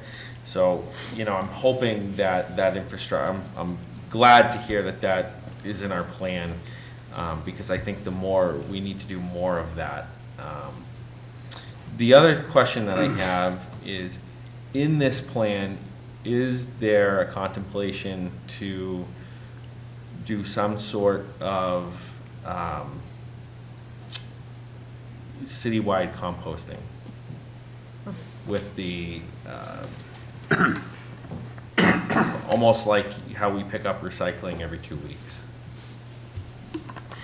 There is a discussion in the plan, there is an action in the plan to work with the local municipality to do composting. We don't actually refer to it as curbside composting. I don't think we're quite there yet. We've got a lot of challenges to get over before we can get to that point of doing curbside composting. Maybe it's do the composting at the actual recycling center first, to try it out, to figure out how that's going to work before instituting a citywide program. I would love to see a citywide program. I do composting. I pay to have somebody come to my house and take my composting away. I don't have the ability to have a composting because I live in a condo. But I do have, I do composting. I think it's a great idea. We've got, Grow Nashua is out there doing their best job trying to get as many people to, again, divert waste from the landfill. Well, if I could continue, let me ask you this. Has there been a study, or is there a study specific to our landfill, of if we were to do curbside composting, right, where we picked it up every other week from every household in Nashua? How much would that cost, versus how long would that extend the life of the landfill? Has a study like that been done? I don't believe so. I don't think so, but I think it might be valuable if you look at strategy 1.2. There's in waste, there's 2 sections there. It's 1.2A, and that's partner with local organizations to host repair and reuse shops, so we can keep waste away from the landfill. And then the second one I think would be of particular interest with you, which is partner with local organizations to launch a campaign to reduce food waste. So there's a lot of local organizations that are already focused on that in Nashua. I think that it would be helpful if we learned from them and partnered with them as we get on this journey, maybe towards composting as a city or supporting organizations that are already doing so. Yeah, I guess what I would like to see more of is really a study to see if we can, if this is something that the city implemented, how long would that extend the life of the landfill? Because my thought is that it would probably give us, and this is just a guesstimate, another 10 years. And then, so the question of that is, if that's the case, would that 10 years be worth the cost that it would,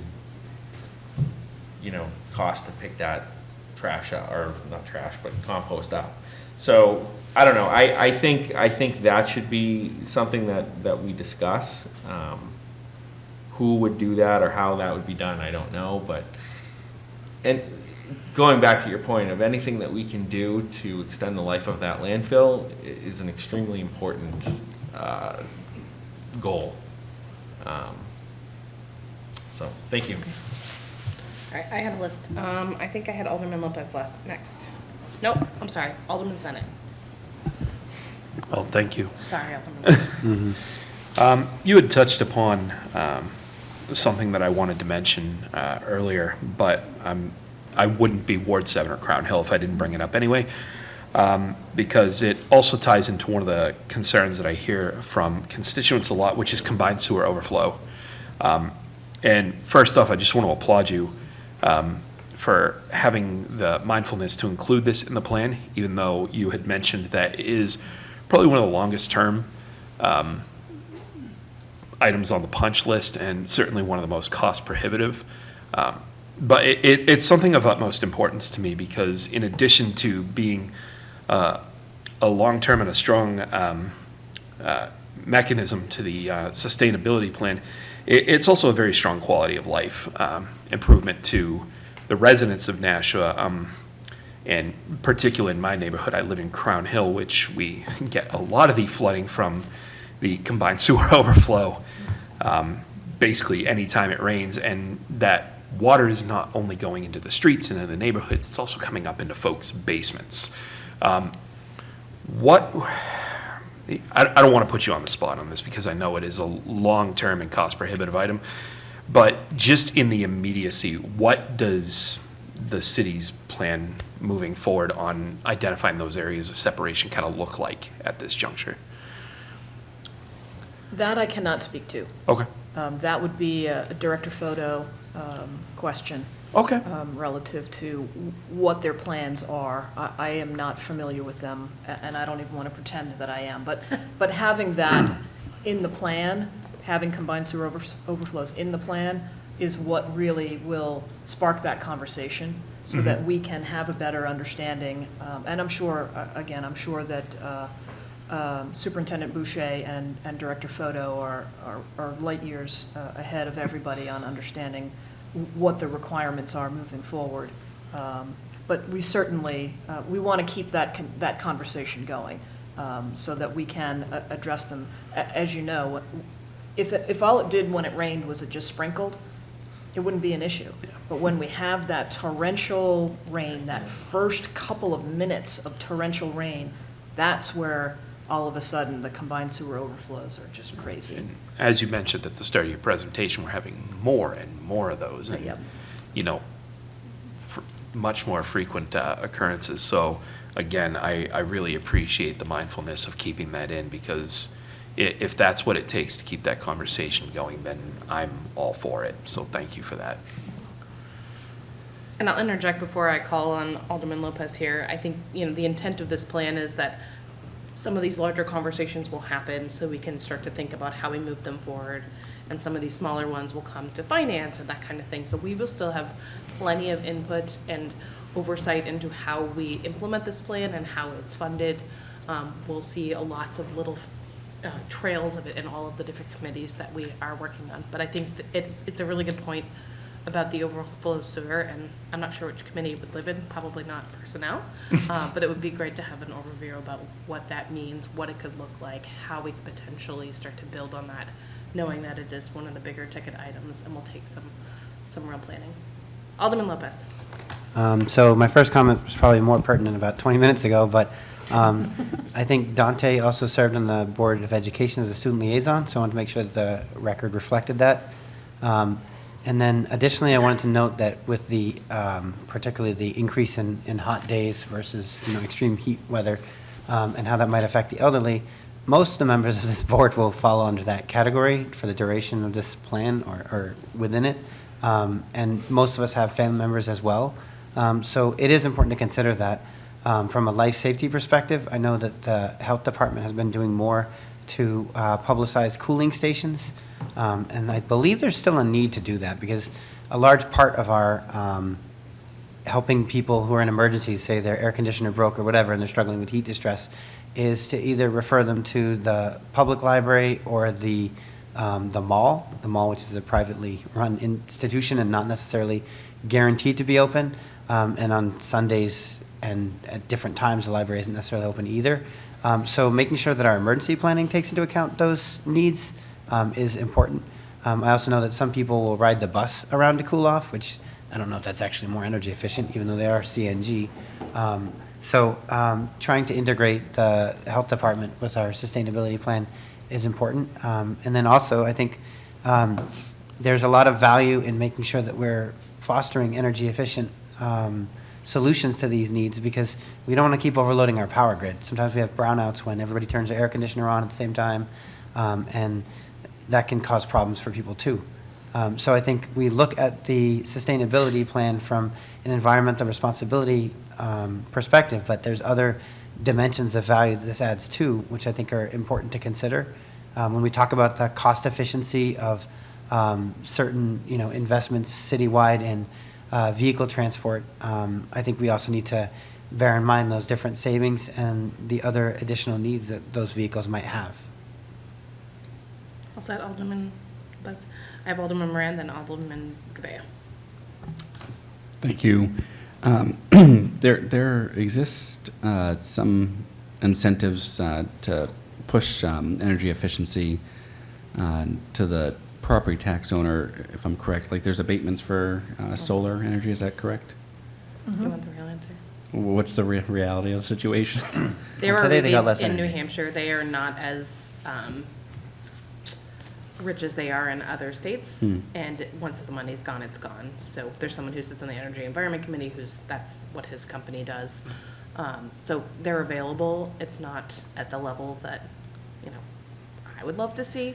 But it is, I think when Ms. Chisholm was talking about community engagement versus city, right now we're trying to just focus on what can we as a city do. So having our buildings be energy efficient, et cetera, but then starting to really look at the reach into things like when I'm making the additions to my home, am I putting the best insulation in so that I don't have to cool it as much? Am I putting a tree out in the front of my yard so that I don't have to water my lawn as much? Do we need lawns? All those types of things are going to be a secondary step here, and I think the community engagement is going to be really important. But right now, we're trying to focus on what can we, as the municipality. As a municipality.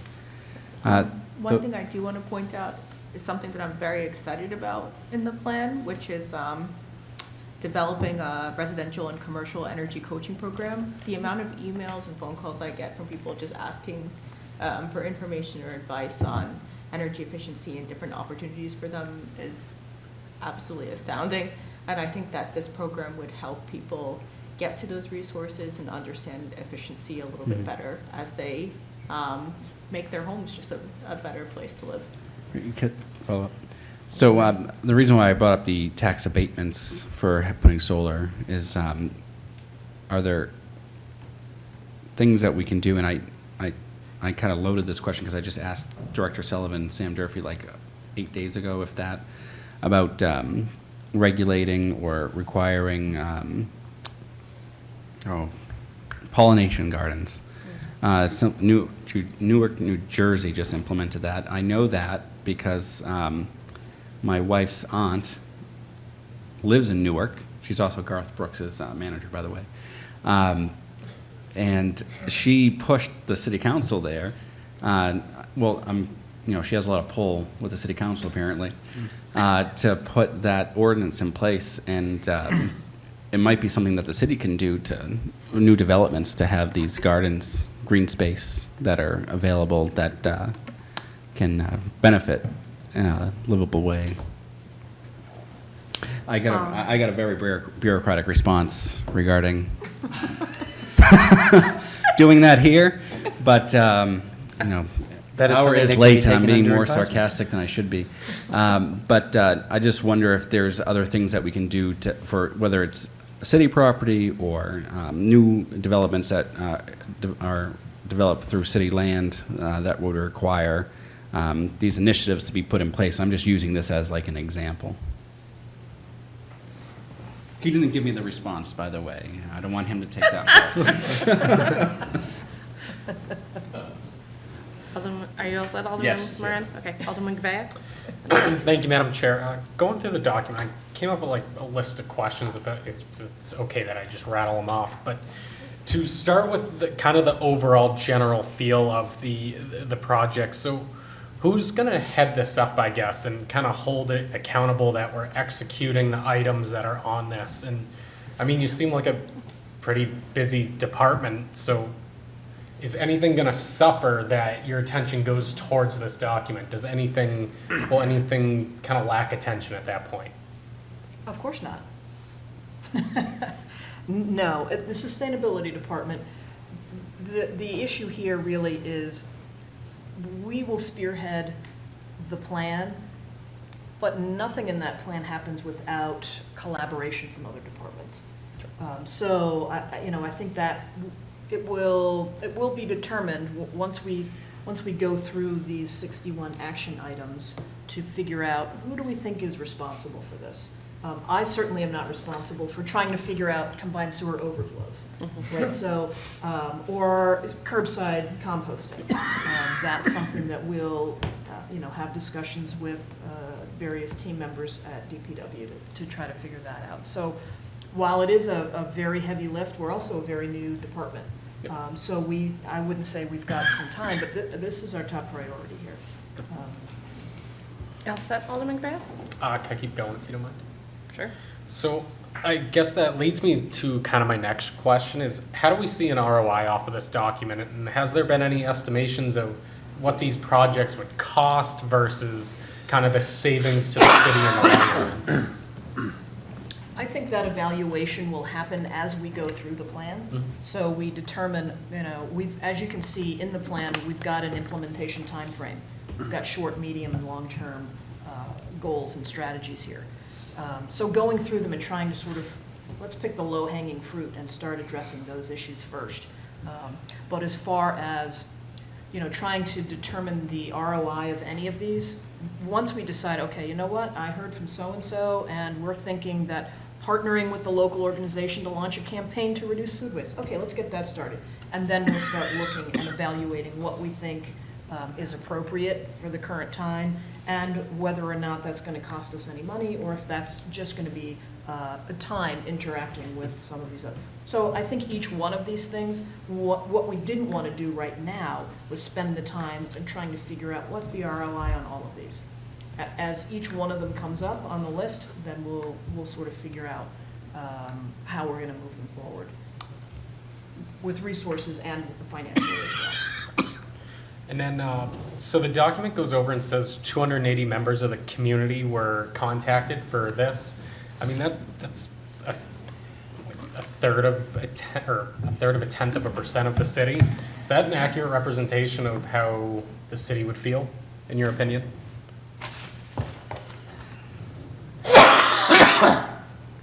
I don't disagree with you on that being a very small percentage of, 90,000 people in the city.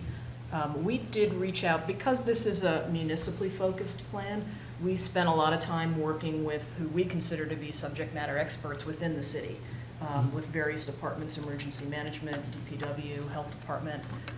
So we got a lot of input from staff And we did some, and when I say we, I mean Levent, did a lot of community outreach with Doria, interacting with high school students, interacting with seniors at the senior center, interacting with the Latino community over at the Arlington Street Community Center.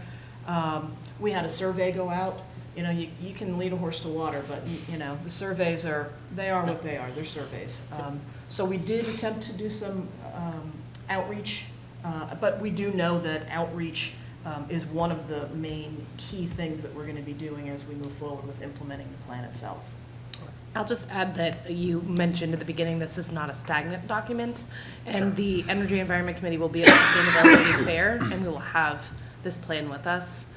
So we'll be talking about it too, and I'm just kind of putting it out for everybody because hopefully it'll be approved, but definitely getting some community input then as well. Do you mind if I dive into some of the projects that are outlined on here? I just had a few smaller questions. So looking at the clean energy and efficient buildings, kind of EB 1.1C, could you give an example of what kind of these incentives would be and how we can create and incentivize like the housing density, more specifically, I think, in that kind of area? I can pull that up too. This is, that might be a Sam math question, but I can take a shot. So create incentives to encourage development of renewable energy systems and high-performing buildings by updating land use codes. Density bonuses or similar incentives. So density bonuses. Yes. I am not a subject matter expert on updating the land use code or density bonuses. So I can come back to you and maybe give you some answers there. Yeah, that's fine. Unless, Matt, do you want to talk about that? No, you're good. Okay.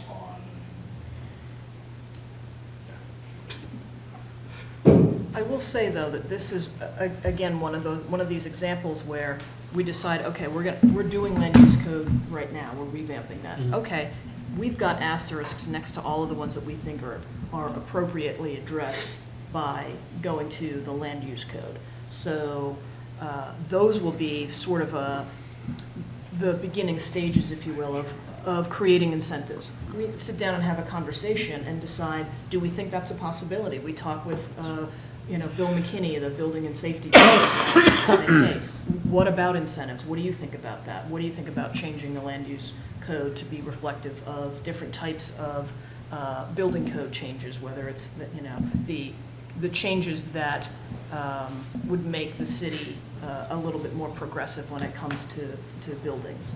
So it's a conversation starter, if you will, but as far as, do we have specific items right now that we have in mind? No, not so much. Sure. Director Sullivan, did you want to comment? I believe the reference was to EB 1.1C, Yeah. if that's correct. Yes. So the fundamental idea here, Alderman Gouveia, is that many of the renewable energy systems and other high efficiency systems that we may ambition to see implemented in, not only in buildings that are designed and regulated under the land use code, but also in sites that are designed under the land use code, is that some of the more emergent or innovative approaches that we might want to see may not be a reality in the current housing market, or they might stretch the ability of a developer to actually execute a project.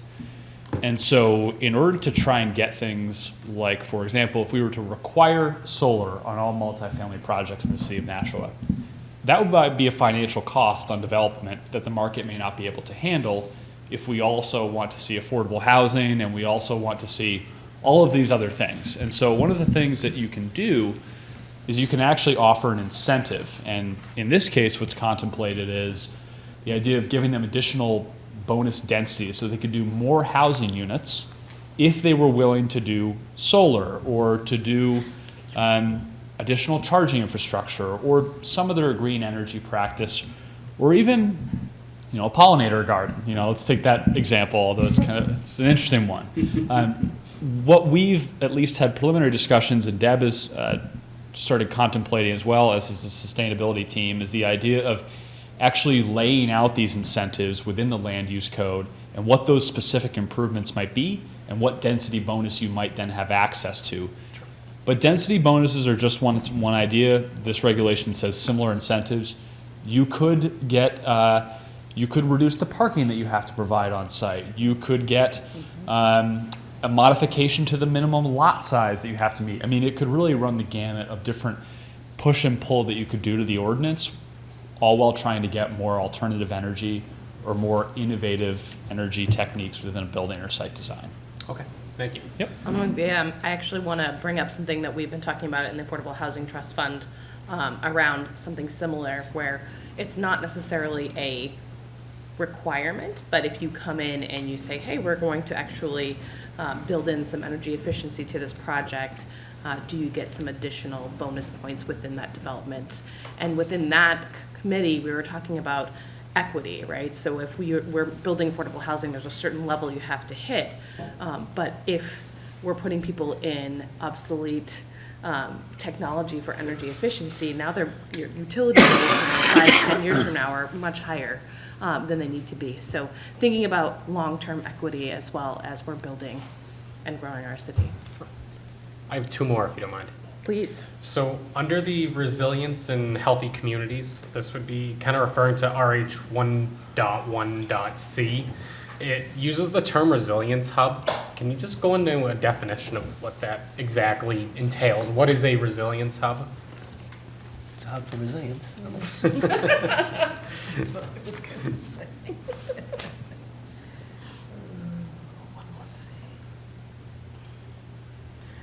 This is one of the actions regarding the Office of Emergency Management. So we teamed up with them in an effort to take some of the resiliency ideas from the hazard mitigation plan, which is a 200-page giant document, and sneak them here into the sustainability plan as far as what a specific resilience hub is. I can't speak to that. I don't. Okay.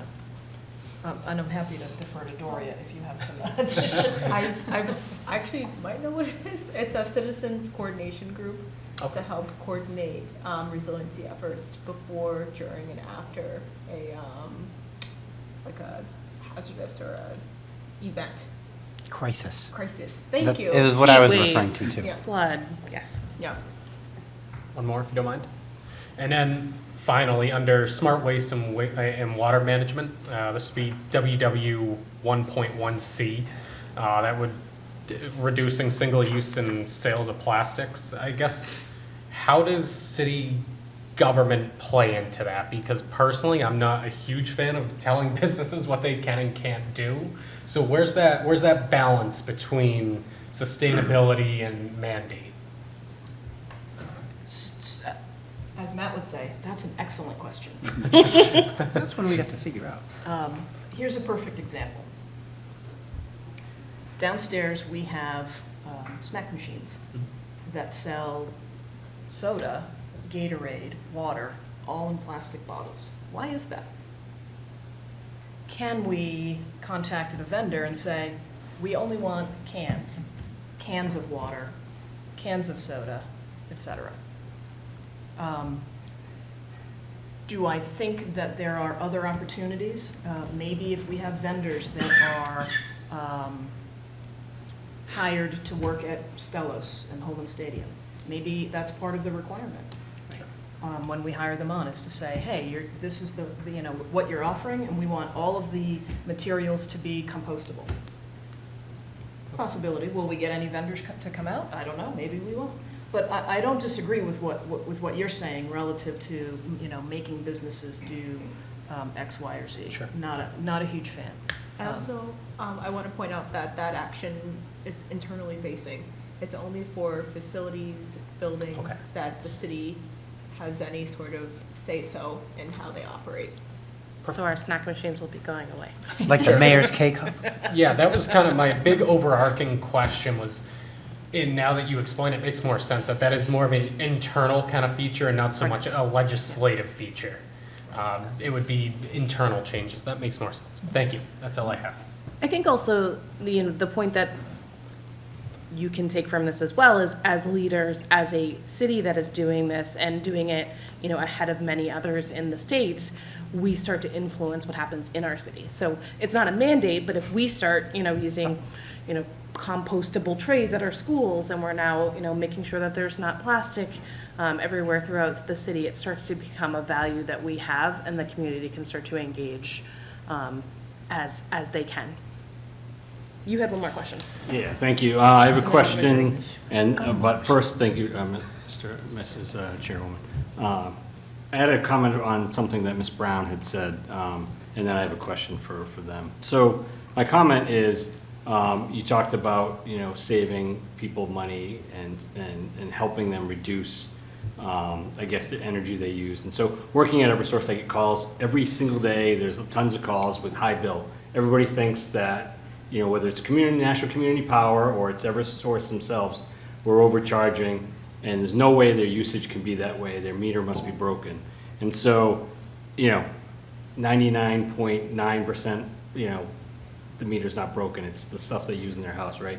They use the space heater that they didn't realize how much energy it uses. An appliance is broken, their hot tub's on, whatever the reason is. So I think if we, over time, we do more community engagement on how they can reduce their electricity bills, I think that certainly will help the energy usage in the city. My question is, how can we prevent a business, and this is probably going to be a Director Sullivan question, but a business from coming in, and I'm going to use a big one here, an asphalt plant, drop it in our city, and then this plan is like, okay, that's going to throw a lot of this out, right? Because that's going to obviously pollute the city. It's going to be a big operation with more trucks coming down.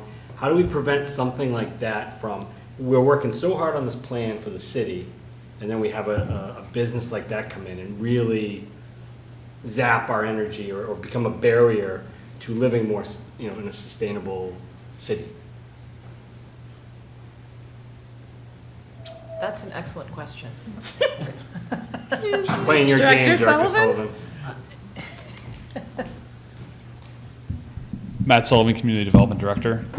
When the land use code arrives in front of the PEDC group in 14 months, I expect no questions from any of you. Just adopt it, and I can assure you that we'll achieve the outcome that you suggest, Alderman Tebow. But in all seriousness, the goal is to align this plan and possibly some other plans we'll be working on over the next year with the land use code to the maximum extent practicable.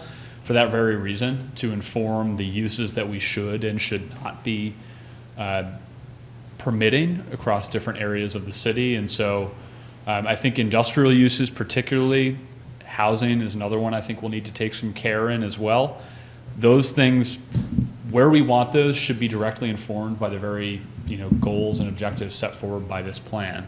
But I think we really will focus on where we want specific types of industry across the city that align with the goals that are set forth here, particularly some of the greenhouse gas data emission data that we've looked at and how that might change over time. But supporting Manager Durfee is a huge part of that, but also ensuring that this plan is in place to help align those objectives with the land use code update. That's going to be critical. Great, thank you. No questions in 14 months. Everybody heard that, right? Alderman Jettie, did you have any questions? Yes, thank you. So thank you very much for coming up with this plan. I will fully support it with enthusiasm. But I want to point out that this is a guide. This is a plan. Hopefully the city will implement it. Hopefully the city will adhere to its guidance. I know, some years ago we adopted a resolution to say we were going to get away from fossil fuels, and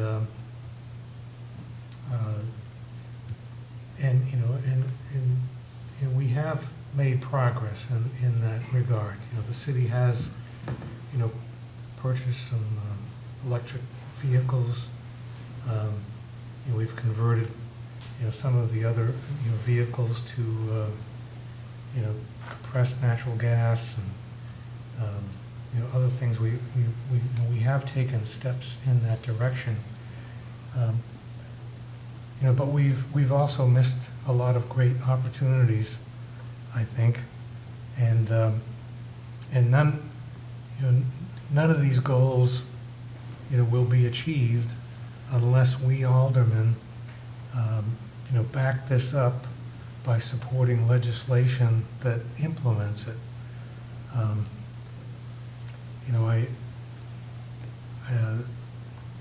I think this is, a good thing because something is better than nothing.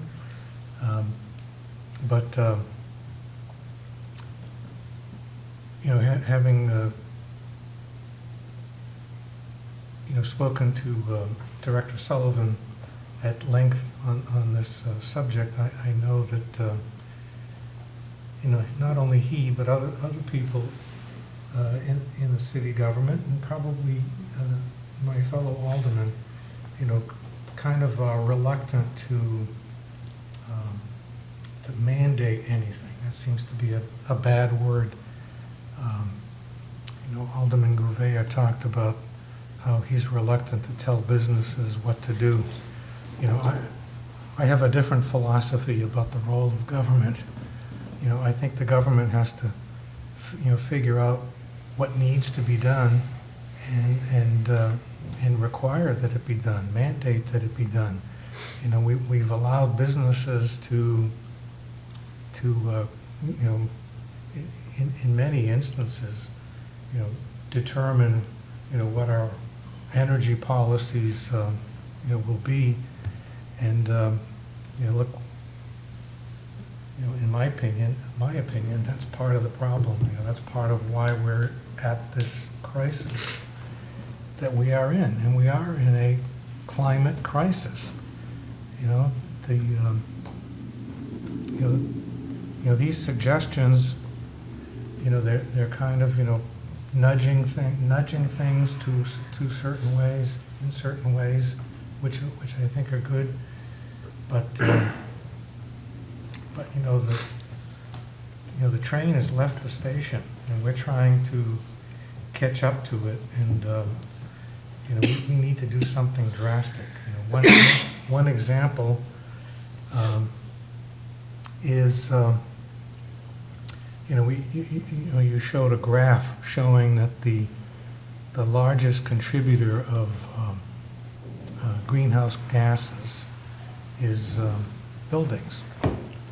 And, we are in the process of a building boom. There are many buildings being built, because in answer to the housing crisis, we're pushing forward, a lot of development. And I won't enumerate them. You're all well aware of them. This is all going to be happening, within this short term, within the next 3 years, 5 years certainly, but certainly probably 3 years. There are going to be a lot of new residential buildings that are going to be built in the city. And, we have a great opportunity, I think, to require those buildings to be heated and cooled by other than fossil fuels. The technology is there. It's not rocket science. And, there are, other municipalities which have taken this step by requiring new construction to, for example, be, heated and cooled, with solar electricity, heat pumps, other renewable sources, and there are studies that show all, the big objection we get that it's a higher initial cost and it's going to make housing more expensive. But there are studies that show that in the long term, the eventual, the cost of these buildings, that are powered by electricity, for example, are going to be less expensive. It's going to cost less dollars. But also, it's going to, result in, fewer greenhouse gas emissions being emitted into the air. And it's going to, it's be a lot more beneficial for the environment. So I think that, my own feeling is that, and I know that's not, this is just a plan, this is just a guidance, but, I would like to see us be more aggressive in requiring this new construction that is in the process, or that's going to come about, to require that they get away from fossil fuels. And, maybe I'm wrong. Maybe, people that say, well, it's going to be too expensive, developers aren't going to come here. I think they are, because this is where the people are. This is where the housing is needed. This is where people want to live. And, they want these residential units. And, I think that, I don't think requiring them to be electrified, for example, is going to discourage developers. The developer of the tannery site, told us that all of those buildings, all of those new condominiums and those new apartment buildings that he's going to build on the Mohawk tannery site are all going to be electrified. And when I asked him about that, he said, "Yeah, of course, that's the new technology. That's the new trend. I wouldn't do it any other way," he said. Hopefully that's what we'll see. But I would encourage us to push that issue. But thank you very much for this plan. I know you worked really hard on it. And, I thank all the city staff, people that worked on it, and the members of the volunteer members of the Environment and Energy Committee. So thank you. Alderman Moran, then Alderman Clemens. Thank you. One quick thing, I partly agree with my colleague from Ward 5. I see this more as a public health issue, and I think the role of government should be regulating public health in regards to businesses. Do I think we should ban plastic bags, make people drink from paper straws? I think that's a very minimal impact that costs small businesses more than actually makes up in the back end. But in regards to regulating emissions of buildings is something that we can definitely have our hand in. That will actually have an actual impact. As you see, it's the biggest polluter. And is that really a small business if it's a contractor coming out here to build giant buildings to make a good, healthy profit? And I would agree too with Alderman Jetty about the concept of where do people want to build? They want to build here in Nashua. I think we can have the upper hand in a lot of things because this is a vibrant place to live and people are coming here. There's demand. We're a top-rated city, and our property values have been through the roof. That indicates to the private market that there's money to be had here. And I always take as a grain of salt any developer pops in with a Rolex on their wrist and leaves the city parking lot in a BMW to tell me that, oh, it's so tight, we can't really, we can't put those solar panels on the roof. So I would agree that, this is a public health thing. We need to regulate it the best we can without, going overboard. That truly makes it cost prohibitive to do business here in the city. Second, I'd like to move the question.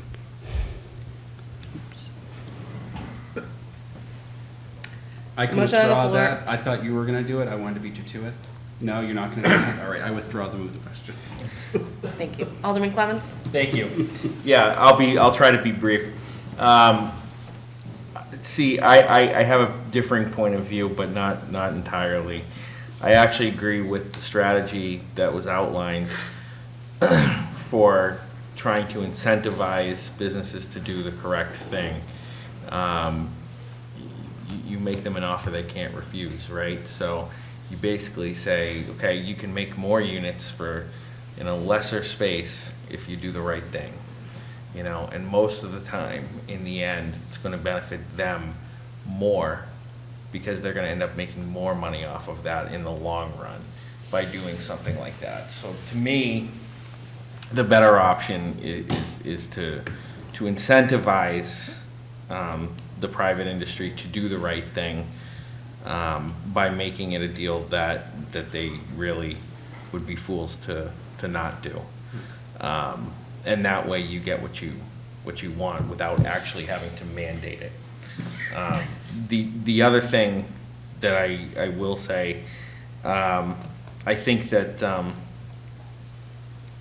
I think overall I was very impressed with this presentation. I'm impressed with what we have done so far in the city in the efforts of moving away from fossil fuels, and I think this will only help achieve a greener future for Nashua. So, thank you. Okay. I'm gonna wrap in. The motion ahead of us is to recommend final passage. Good discussion, work that's been done for a very long time. I think keeping in mind as this goes to the full board that we are looking internally right now to work within the city, the things that we can easily change, look at, decide whether to, how we're going to invest and where we're going to invest to make the most impact, and then start to do the outward research in the community, because that's really important as well. But great work, and we're gonna keep moving and keep making sure that we're moving towards the futures that the young kids that we're here talking about will only have if we actually make some of these changes. All right. Motion on the floor is to recommend final passage. All those in favor say aye. Aye. Any opposed? Great, that motion carries. New business ordinances, There is none. tabled in committee. Nothing? Anyone want to make some general discussion? There's no public comment anymore. Remarks by aldermen? Everyone's had enough remarks tonight? Okay. Do I have a motion? Alderman Clevens. Motion to adjourn. The motion is to adjourn. All those in favor? Aye. Any opposed? And we are adjourned at 9:36 PM. Thank you, everybody.